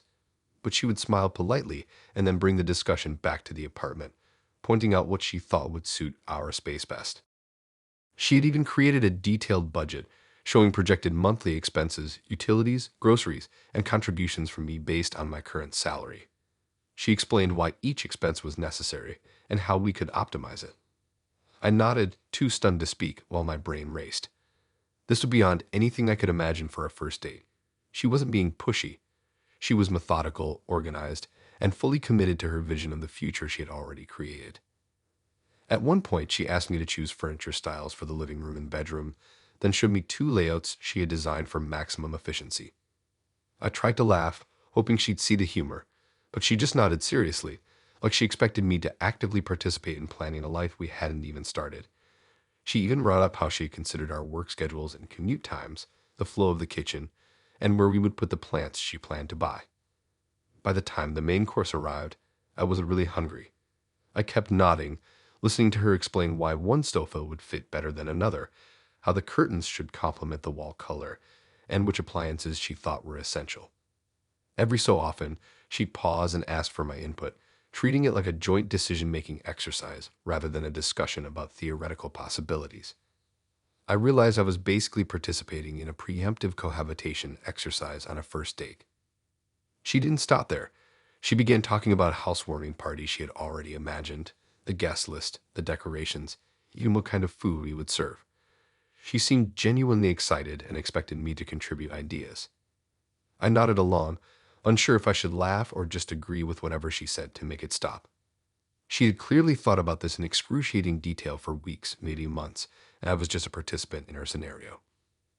As we finished dessert, I tried to politely explain that maybe we should slow down, that living together might be something to discuss further down the line, but she just smiled and said she appreciated my input and hoped I would continue contributing to the plan. I paid my share quickly, trying to keep the interaction smooth while plotting my escape. She waved politely, gave a small smile, and said she was excited to hear more ideas next time we met. I didn't respond. I left the rooftop feeling like I had been through some intense urban planning seminar disguised as a date. Later that night, she sent a long message with pictures of floor layouts, furniture options, and even paint swatches, asking for my thoughts. I didn't respond. I deleted it, closed the app, and tried not to think about the fact that someone could plan an entire cohabitation scenario on a first date. The more I thought about it, the more surreal it felt, like I had been participating in a simulation where someone already decided our future without consulting me beyond minor opinions. Even now, I can't think about that rooftop restaurant without remembering the smell of garlic bread, the flickering candlelight, and the way she casually declared we were already living together. It was unlike anything I had ever experienced, and it left me feeling exhausted, bewildered, and honestly a little paranoid about what normal first dates might look like. Grace wasn't aggressive or manipulative. She was just entirely committed to her vision of the future and expected anyone she dated to participate immediately.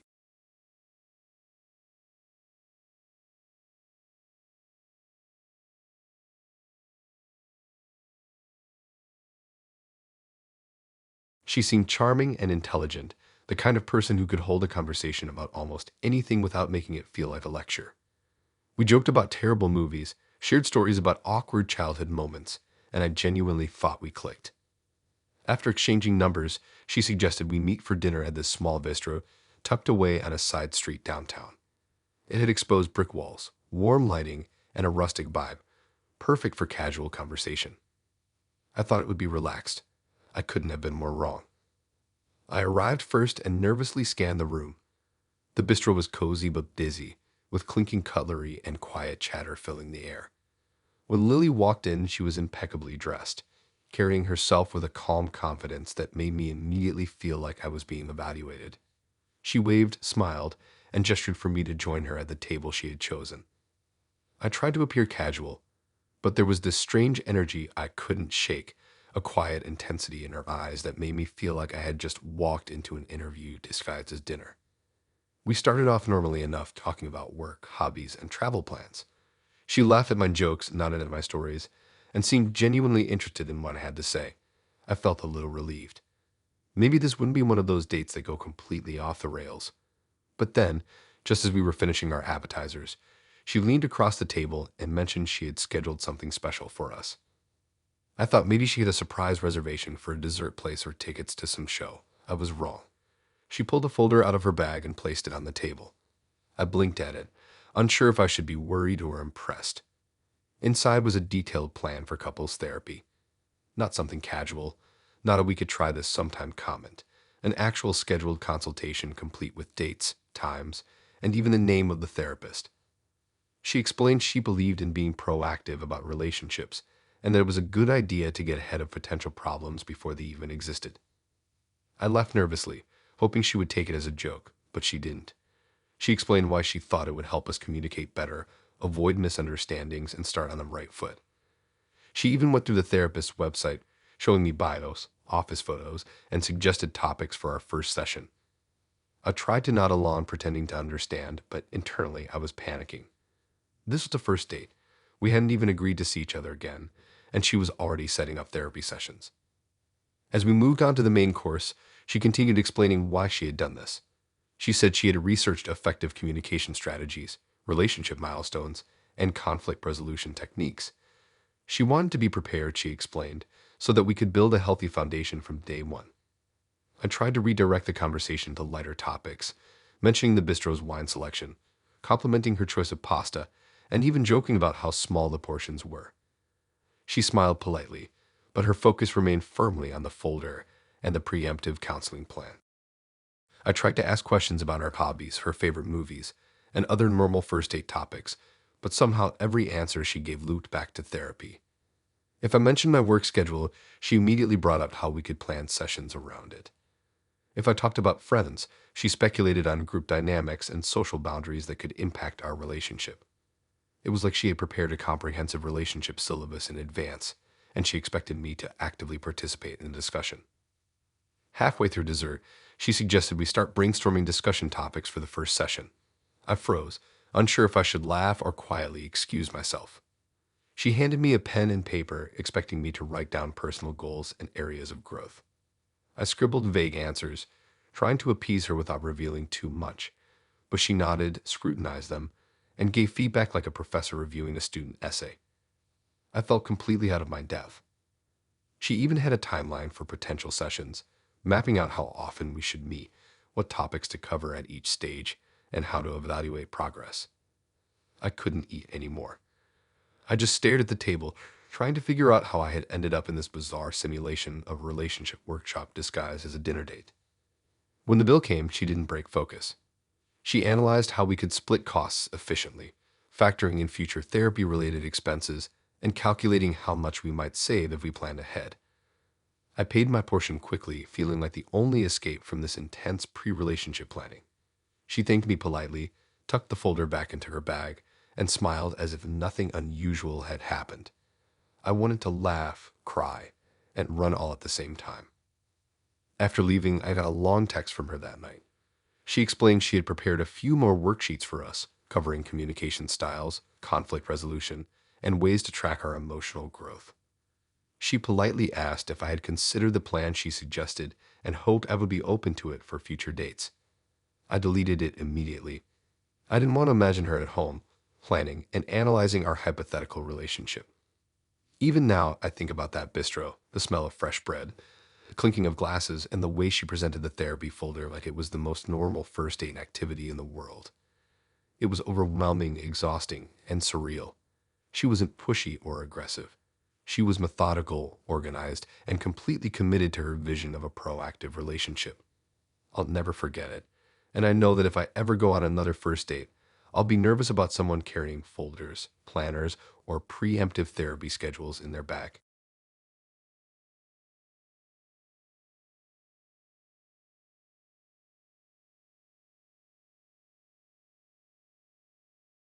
I never thought I'd go on a first date that felt more like a performance review, but that's exactly what happened with Hassan.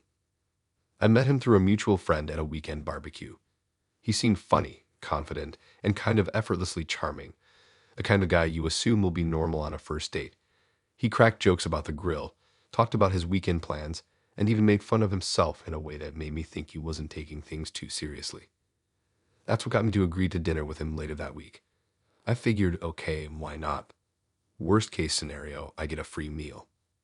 He chose this trendy gastropub downtown that I had never been to before. The place had exposed brick walls, Edison bulbs dangling from the ceiling, a few potted plants scattered around, and a menu that looked fancy and complicated.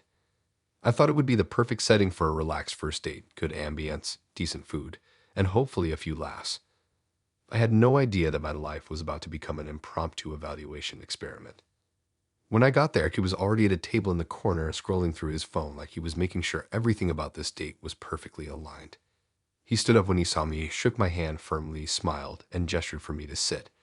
I immediately noticed how confident he was in his posture, like he owned the place even though he wasn't the owner. For the first few minutes, everything seemed normal. We talked about our jobs, hobbies, and the latest binge-worthy shows. He laughed at my jokes, nodded at the right times, and I thought, okay, maybe this will actually be a fun night. Then the food ordering began, and I don't mean the usual what do you want to eat kind of ordering. Hassan pulled out his phone, opened a spreadsheet, and started explaining how he rates people based on their food choices. At first, I thought he was joking. I laughed nervously, asking if he was serious. He nodded, totally deadpan, and said this was how he evaluates dates. His spreadsheet had categories for creativity, compatibility with his own tastes, adventurousness, and even decision-making skill under menu pressure. He had notes from previous dates, assigning scores for each meal they chose. I couldn't believe it. I thought maybe I misheard, but nope. This was happening. Every decision I made became part of the assessment. I tried to pick something neutral, something I thought wouldn't make him judge me too harshly, but he immediately commented. He said my choice was safe and explained why that mattered in his evaluation system. I laughed awkwardly and tried to brush it off, but he kept talking about how he could read personality traits through food selection. I started to realize that I wasn't just having dinner. I was under a microscope. By the time the appetizers arrived, he was already taking notes. He analyzed how I approached the dish, whether I tasted everything, how I expressed my opinion about flavors, and even how I shared bites if the opportunity arose. I couldn't stop looking around, wondering if anyone else noticed me sitting there, being judged like some contestant on a game show. I tried to redirect the conversation to normal first date topics, movies, music, hobbies, but somehow he always connected it back to food, habits, or decision-making patterns. If I mentioned a favorite band, he compared my taste in music to my appetizer choices. I started to feel mentally exhausted.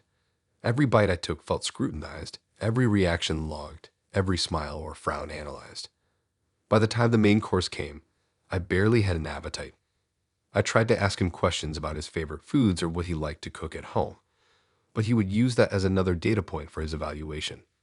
He predicted personality traits, social tendencies, and even compatibility with hypothetical future dates based on what I ordered. I laughed nervously, not sure if it was appropriate to just sit there and nod. Dessert didn't make it better. Hassan asked which flavors I liked, how adventurous I felt about trying new combinations, and why I might pick one dessert over another. He said it would help complete my profile, and I realized that even sweet choices were part of his grand evaluation system. I couldn't eat anymore. I just stared at the table, trying to plan my escape without offending him. When the bill arrived, he went into full analysis mode. He calculated the fairest way to split it down to the cent, factoring in what each of us ordered, what I would normally tip, and how he might adjust for future dates. I just handed over my card, trying to get out of there as quickly as possible without creating a scene. He waved politely, mentioned he'd update my score later, and smiled like this was all completely normal. I wanted to disappear. That night, of course, he sent a text. It was long. He recapped the meal, commented on every choice I had made, assigned scores, and even added a few thoughts on what the scores meant for future dates. I didn't read it. I deleted it immediately.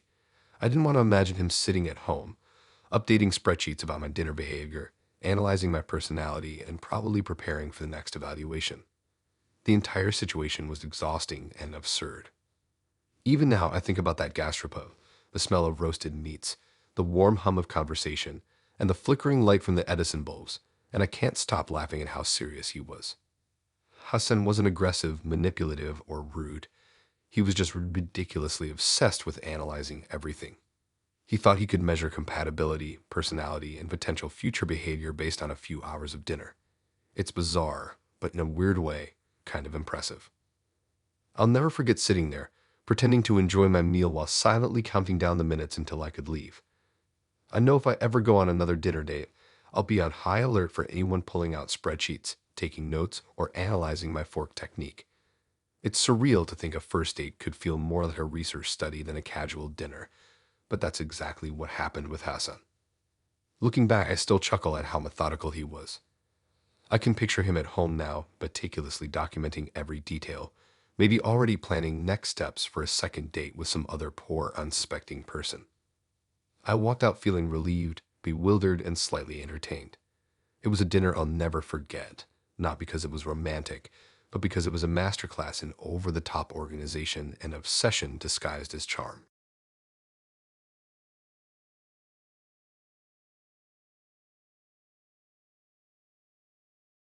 I thought first dates were supposed to be casual, fun, and maybe a little awkward, but my date with Lauren turned that expectation upside down entirely. We met through a friend at a weekend gathering, one of those casual get-togethers where you exchange a few laughs, trade stories, and then maybe exchange numbers if you click. Lauren seemed fun and confident, the kind of person who could hold a conversation about almost anything without making it feel like a lecture. When she suggested we meet for dinner at a rooftop restaurant downtown, I thought it sounded perfect. A little fancy, a little scenic, but nothing intimidating. I had no idea she had an entirely different idea of what a first date should be. I arrived first, and the restaurant was exactly as she had described. Small, warm lighting, exposed brick walls, and a view of the city skyline that glittered like someone had thrown a million tiny lights across the horizon. I sat at the table she had reserved and tried to appear casual, sipping on water while pretending to read the menu. Then she arrived, calm and poised, dressed perfectly as if she had stepped out of a magazine. She smiled, waved, and I waved back, thinking, okay, first impressions were going well. We shook hands, sat down, and the first few minutes went smoothly. We started off normal enough, chatting about work, hobbies, favorite movies, and travel stories. She laughed at my jokes, I laughed at hers, and I started thinking, maybe this will be a chill night after all. Then she pulled out her phone. I assumed it was for a photo she wanted to share from a trip or a funny meme. Nope, it was a slideshow, and not some casual slideshow. It was her full-on, why we are meant for each other presentation. I froze, blinking at the screen, unsure if I should laugh, stare, or pretend I hadn't noticed. The first slide had bullet points about how our hobbies aligned. Then she moved on to how our career goals supposedly complemented each other, followed by slides about our personalities, values, and even predicted challenges. There were pictures, charts, and even little graphs showing where she thought we overlapped perfectly. I tried to crack a joke, thinking maybe she would take the hint that this was absurd, but she kept going, explaining each point in detail like a seasoned presenter. By the time our appetizers arrived, I realized this was going to be the theme for the night. She went slide by slide, detailing why our communication styles would work, how our social circles would mesh, and even how our taste in food and music made us ideal for each other. I tried to steer the conversation to something normal, like commenting on the restaurant's ambience or asking about her favorite movies, but every answer I gave somehow circled back to the slideshow. Mention a favorite band. That somehow aligned with the point she made about emotional compatibility. Talk about a childhood memory. It became evidence of our inevitable perfect connection. I started to feel mentally exhausted. Every word I spoke, every tiny action was being mapped onto this narrative she had clearly been constructing for weeks. She had a slide dedicated entirely to conflict resolution, showing how our personalities would complement each other when disagreements arose. She predicted scenarios we hadn't even experienced yet and explained how we would handle them together. I nodded politely, tried to smile, and picked at my food without really eating. Halfway through the main course, she asked if I agreed with her points. I laughed nervously, suggesting maybe we could just talk and see how things go instead of committing to a full compatibility check, but her expression shifted. She looked slightly hurt, not in a dramatic way, just disappointed. She went slide by slide again, explaining why each one was important and why it proved we were perfect for each other. I felt like I had stumbled into some kind of reality TV show where my personal life was being analyzed and scored in real time. Even dessert didn't break the pattern. She had slides about our lifestyle choices, daily routines, and how even small preferences, like coffee versus tea, late-night snacking habits, and preferred TV genres, showed we were compatible. She explained how each choice contributed to a future together scenario she had already imagined. I tried to laugh, hoping she would see the humor, but she was completely serious. This was her way of showing commitment, or at least confidence in her meticulous planning. The entire dinner felt surreal. I was eating, talking, nodding, and trying to respond without offending her, but internally I was just watching this slideshow unfold and wondering if other people went through this on their first dates.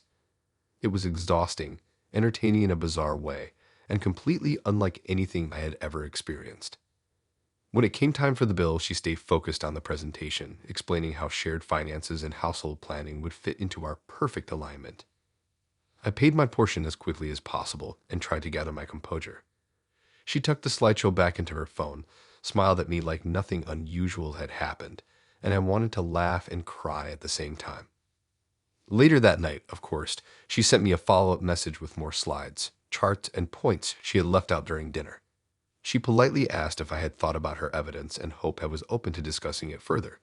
I deleted it immediately. I didn't want to imagine her at home, making more slides about me, analyzing my social media, and continuing to plan our hypothetical future.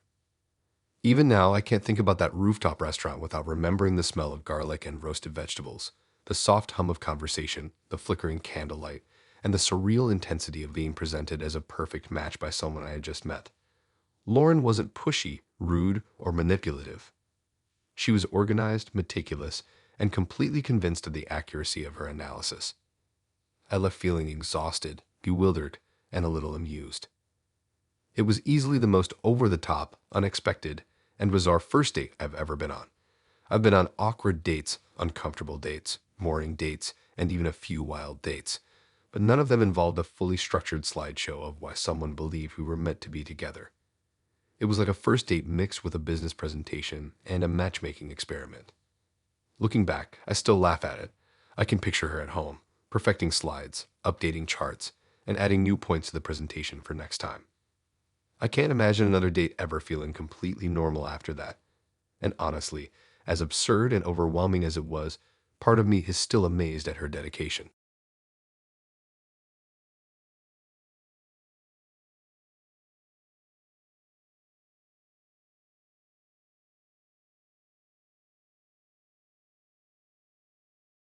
I thought online dating was supposed to be a fun experiment, a way to meet new people without any pressure. I had been casually swiping for a few weeks, mostly just passing time between work shifts, and that's when I came across Carter. His profile seemed normal enough. He had a few pictures at concerts, a goofy smile, and a bio that made it sound like he liked hiking and pizza as much as I did. We messaged a little, made each other laugh, and finally decided to meet for drinks at this small, dimly lit bar downtown. I didn't expect anything weird, just a casual first date to see if we clicked in person. When I arrived, Carter was already at a table in the corner. He waved, smiling like he had been expecting me for hours. He was taller than I thought, neatly dressed, and had this confident energy that made me think, okay, maybe this is going to be fun. At first, everything was fine. We ordered drinks, made small talk about our jobs, and joked about how hard it was to find a good happy hour in the city. He laughed at my jokes, I laughed at his, and I felt a little more relaxed. It was the kind of first date where you think maybe, just maybe, this will turn into something. Then it started. Halfway through our drinks, Carter leaned across the table and casually mentioned he keeps a checklist for all of his dates. I blinked at him, unsure if I had heard correctly. He explained that he evaluates compatibility in a very detailed, structured way, noting everything from conversation flow to how a person handles food, what they order for drinks, how they react to minor inconveniences, and even how their phone etiquette works. I laughed nervously, thinking he was joking. He wasn't. He pulled out a small, worn notebook and flipped it open. Pages were filled with columns, ratings, and handwritten notes from previous dates. There were headings like humor compatibility, patience under pressure, conflict handling, and even emotional availability. He smiled as he showed me the pages, like he expected me to be impressed. I just stared at the notebook, trying to figure out if he was joking, playing a game, or actually serious. Carter was completely serious. As we continued talking, every tiny thing I said or did became part of his evaluation. I ordered a cocktail I normally loved, and he immediately commented that it was a safe choice, noting it in the notebook. I tried to change the subject to hobbies, favorite movies, and weekend plans, but somehow he always brought it back to his checklist. He asked why I laughed at certain jokes, why I gestured with my hands, and even when I thought about the bar's music. Every answer I gave seemed to feed into a new column or category in his notebook. By the time our appetizers arrived, I felt completely overwhelmed. Carter had already started assigning numerical scores to my responses, jotting down notes on how I handled the menu, how I interacted with the server, and how patient I was when our order took longer than expected. I tried to make jokes, hoping he would see the absurdity of it, but he laughed politely and kept going, completely absorbed in his system. I felt like a contestant on a bizarre reality show where every word, smile, and movement is scored. I tried to engage him in casual conversation to see if I could break the pattern. I asked about his hobbies, his favorite places to travel, and funny childhood memories. Each time, he linked my answers back to the checklist. He told me he was analyzing patterns and how I interacted, not just with him, but in general to determine compatibility. He even said he could predict how I would behave in a hypothetical argument or how I would handle long-term relationship challenges. I stopped talking for a while and just stared at him, trying to understand how a first date had become an impromptu psychological evaluation. Halfway through the main course, Carter leaned back and showed me a graph he had drawn in the notebook. It plotted my compatibility potential against other people he had dated recently. He explained each axis, what the scoring meant, and how my score compared to others. I laughed awkwardly, saying this felt like an interview, and he nodded as if that was exactly the point. He said he liked to gather data before deciding if someone was worth a second date. I didn't know whether to feel flattered or terrified. By the time dessert came, I was exhausted. I had spent the evening carefully navigating his questions, trying to avoid saying anything that would tank my score. He asked me which dessert I would pick if we were sharing, how adventurous I felt about trying new flavors, and what that choice said about my decision-making skills. I tried to give neutral answers, but he still scribbled furiously in the notebook, adding more notes, more calculations, and more comparisons. I realized I had to escape before he asked me to rate myself on a compatibility scale too. When little arrived, I practically jumped out of my seat. Carter analyzed the total cost, factoring in tip, what I had ordered, and even speculating on future expenses if we were to continue dating. I paid my portion quickly, trying to keep my hands from shaking, and he waved, telling me he would update my scores later that night. I left the bar feeling simultaneously relieved, bewildered, and slightly amused. Later that evening, of course, he sent a long text summarizing the date. He recapped my menu choices, my answers to questions, and even how he rated my humor and patience levels. He explained what my scores meant, where I ranked compared to previous dates, and hinted at what he might want to see differently on a second date. I deleted the message immediately. I didn't want to imagine him sitting at home, updating the notebook, cross-referencing my answers with his previous dates, and plotting our compatibility like some kind of relationship scientist. Even now, I think about that small bar downtown, the hum of conversation, the clinking of glasses, and the way Carter leaned over that table with his notebook like he was performing a highly scientific experiment. He wasn't aggressive, manipulative, or rude. He was just obsessed, completely convinced that he could quantify dating and compatibility with numbers, charts, and meticulous notes. Looking back, I still laugh at it. I can picture him at home, comparing scores, updating his checklist, and probably preparing a rubric for the next date. I've been on awkward dates, uncomfortable dates, and even boring dates, but never one where every movement, word, and reaction was cataloged for evaluation. It was surreal, exhausting, and strangely entertaining. I'll never forget that night. I learned a lot about patience, about how far some people will go in the name of compatibility, and how bizarre a first date can become when someone takes everything too seriously. I haven't talked to Carter since, but I still wonder if he updates his notebook every time he remembers that night, adding footnotes about my facial expressions, laughter, and menu choices. I also know that if I ever go on a first date again, I'll be hyper aware of anyone taking notes, pulling out charts, or analyzing every little thing I do. Carter didn't scare me in a threatening way, but he completely redefined what a first date horror story can be. It wasn't dramatic or violent. It was subtle, obsessive, and exhausting. I walked away feeling like I had survived a mental marathon, one where the finish line was just getting out of the bar alive without tanking my score. I'll never forget it, and I know that if I tell this story, most people won't believe it. But every word is true, and every scribble in that notebook was real, at least in his mind.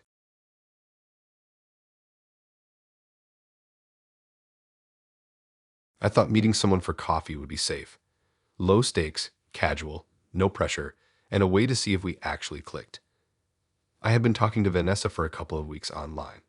She seemed smart, funny, and fairly normal based on our messages. She joked about her love for terrible rom-coms, claimed she couldn't cook to save her life, and seemed like someone I could actually get along with. So when she suggested we meet at this little cafe downtown, and I thought, sure, why not? It felt low-key enough for a first date. Nothing fancy, nothing scary. I couldn't have been more wrong. I got there early, ordered a latte, and tried to calm myself. The cafe was small, cozy, and full of people quietly chatting or typing away on laptops. I picked a table near the window and waited. Vanessa arrived 15 minutes later, exactly as she said she would, carrying a tote bag and wearing a smile that immediately made me think she was relaxed and approachable. We hugged awkwardly but politely, ordered drinks, and started talking about the usual first date stuff: work, hobbies, favorite movies, and the inevitable questions about pets. Everything was going smoothly for about 10 minutes. She was funny, easy to talk to, and seemed genuinely interested in getting to know me. Then, just as our drinks arrived, she pulled something out of her tote bag that made me freeze. At first, I thought it was a notebook or some papers from work. Nope. It was a full folder, neatly organized, with multiple sheets of printed spreadsheets, timelines, and charts. My brain immediately went blank for a second, because who carries that to a first date? Vanessa casually opened the folder and started explaining what it was. Apparently, she had already created a detailed future together plan for us.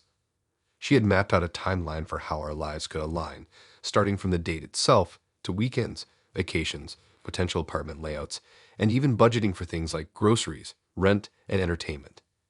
She'd included my supposed salary in her calculations, showing exactly how our combined expenses would look if we lived together.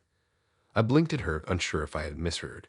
She smiled and said, calmly, that she wanted to get ahead of any potential problems and make sure our lifestyles could mesh perfectly. I tried to laugh it off, telling myself this was just her sense of humor. Maybe she was joking. She wasn't joking. She started walking me through the spreadsheets, pointing out conflict-free apartment setups, and explaining why she had already picked furniture arrangements for both of us. She showed me projected monthly expenses, down to the dollar, and highlighted where she thought adjustments could be made if I had any preferences. I kept sipping my latte and nodding, trying not to panic. By the time she got to the section about vacations, I was barely keeping up. She had planned trips for the next 6 months, including dates, accommodations, and suggested activities for each weekend. She even factored in potential weather conditions and what I might enjoy based on what I had told her about past trips. I asked her if this was really necessary. Maybe we could just figure it out as we go. She looked a little disappointed, like I had dismissed all the hard work she had put into her plan. She calmly explained that she had done it because she wanted everything to run smoothly and avoid any awkward discussions later. Then she moved on to personal routines. She had a chart showing morning and evening habits, sleep schedules, meal times, and even suggested compromises for when our routines didn't align. She explained that she wanted to make sure our day-to-day lives would be compatible and reduce unnecessary friction. I tried to tell her that most couples figure these things out naturally, but she was undeterred, pointing to the graphs and explaining how her planning method worked in the past with friends and family. By the time dessert arrived, I realized I was trapped in a full-blown life planning session. She had charts showing how we could split household chores efficiently, a timetable for social events, and even suggestions for how we could spend time with friends and family without conflict. I tried to steer the conversation back to casual topics, asking about favorite movies and hobbies, but she always tied it back to her spreadsheets and timelines. If I mentioned a movie I liked, she would explain how watching it together could fit into our schedule for relationship harmony. I felt completely overwhelmed. This wasn't a first date anymore. It was a life planning consultation. I tried to laugh and act interested, but internally I was panicking. I didn't want to be rude, but at the same time, I was seriously considering excuses to leave. She seemed completely convinced that she had all the evidence needed to ensure we would be compatible. It was exhausting. Halfway through, I asked if she ever let things happen organically. She paused, smiled, and explained that while spontaneity was nice, she preferred structured planning. She said it avoided misunderstandings, prevented wasted time, and made sure both people could be happy. I tried to nod politely, realizing this wasn't going to change. I wasn't ready for a spreadsheet relationship on a first date. After we finished dessert, she neatly packed her folder back into her tote bag. She smiled at me and casually asked what I thought of her plans. I wanted to laugh or scream. I couldn't decide. I gave a non-committal answer and suggested maybe we could just go on another casual date and take things slow. She nodded, but I could tell she was slightly disappointed. She seemed like someone who had already mentally mapped out weeks, months, and possibly years ahead, and I wasn't exactly on the same page. Later that night, she sent a message summarizing the date. It included notes about my reactions to her spreadsheets, feedback on the timeline, and a few suggestions for tweaks. I didn't read it. I deleted it immediately. I didn't want to think about her at home, organizing her life plan with me in it, analyzing every detail of our supposed future together. I just wanted to forget the experience entirely. Even now, I can picture that cafe, the smell of roasted coffee beans, the quiet murmur of other patrons, and Vanessa sitting across from me, perfectly calm while presenting a multi-page life plan for someone she had just met. It was surreal, exhausting, and more than a little terrifying in its own way. She wasn't aggressive or mean. She was organized, confident, and utterly convinced that planning everything ahead of time was the best way to make a relationship work. I left that cafe feeling relieved, bewildered, and oddly entertained. I had survived one of the most intense first dates I have ever experienced. I knew immediately I would never go on a casual coffee date again without bracing myself for extreme levels of organization or planning. I still think about Vanessa and her spreadsheets, timelines, and detailed budgets. She didn't scare me, but she completely redefined what a first date horror story could be. It wasn't dramatic, it wasn't violent, and it didn't involve confrontation. But it was intense, invasive, and exhausting in a way that only someone obsessed with planning could achieve. I walked away thinking maybe some people need life plans to feel secure, but I also realized that not everyone is ready to be part of a timeline before the first drink is even finished.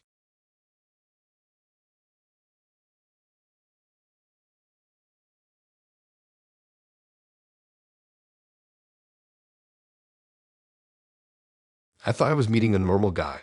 Leo had messaged me for a few weeks, and he seemed interesting and fun, the kind of person who liked movies, hiking, and talking about random weird facts.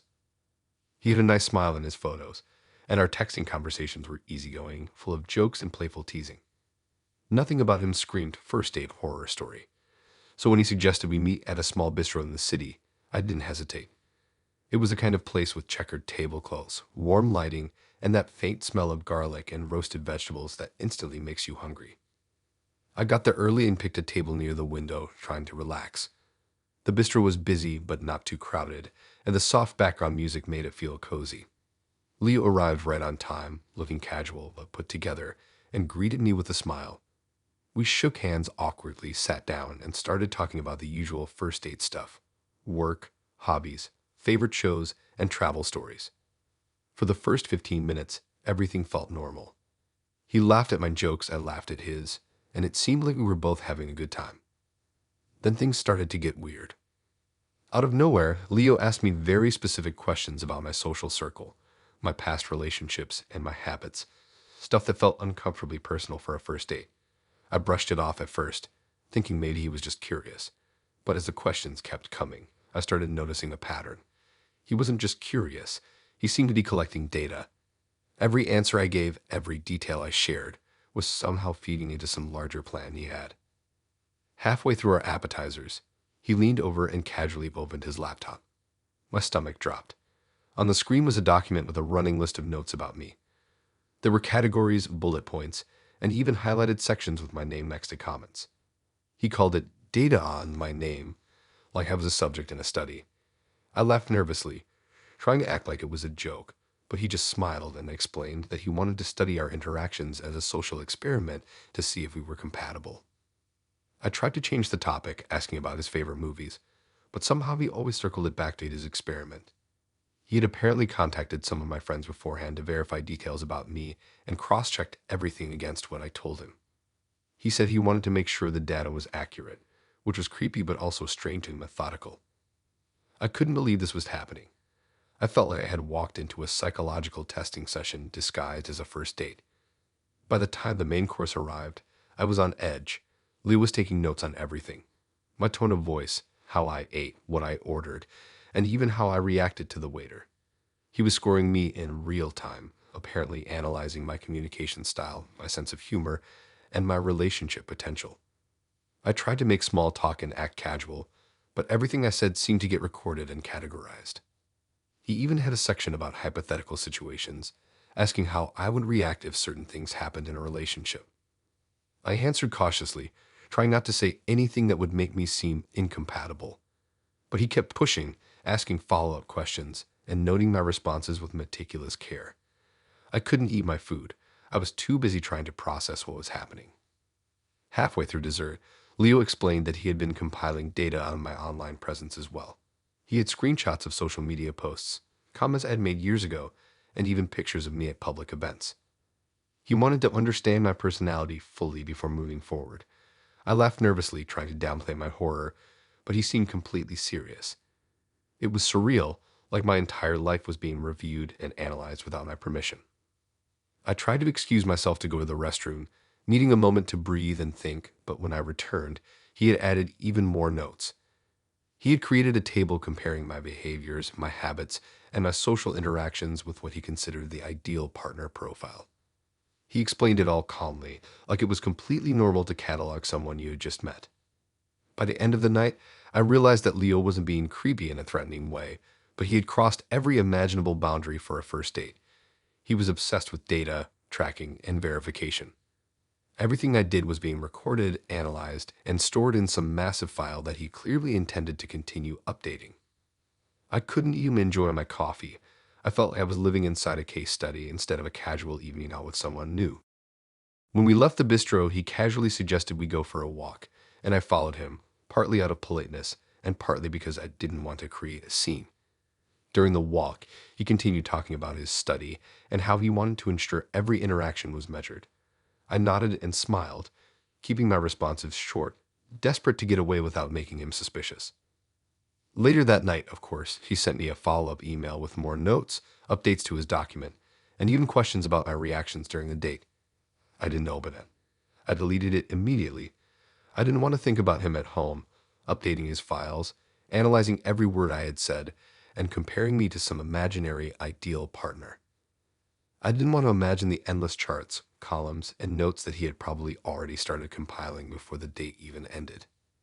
Even now, I think about that bistro, the smell of garlic and roasted vegetables, the low hum of conversation, the warm lighting, and Leo sitting across from me with his laptop open like it was completely normal.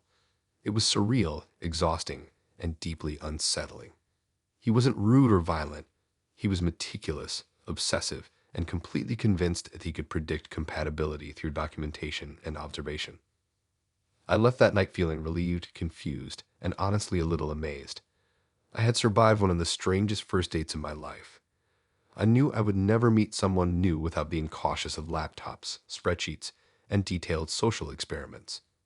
I still think about Leo and the way he turned a simple evening into a full-blown psychological evaluation.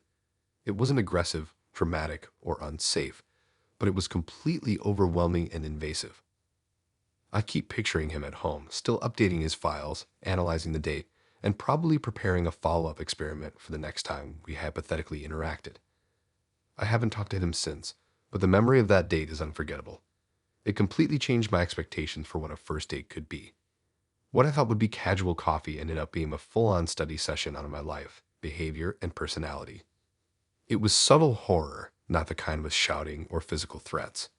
It was invasive, obsessive, and exhausting in a way that makes you question how someone can think this is normal on a first date. I walked away feeling like I had survived a mental marathon, one where the finish line was just getting out of the bistro without saying something that could tank my score. It's a story I'll tell people with disbelief in their eyes, because most won't believe that someone could be so detailed, so calculating, and so obsessed with data in the name of dating. But it's true. Every word, every note, every observation was real. Leo wasn't dangerous in a criminal sense, but he redefined what it means for a first date to be completely overwhelming. I survived, barely, and I'll never forget it.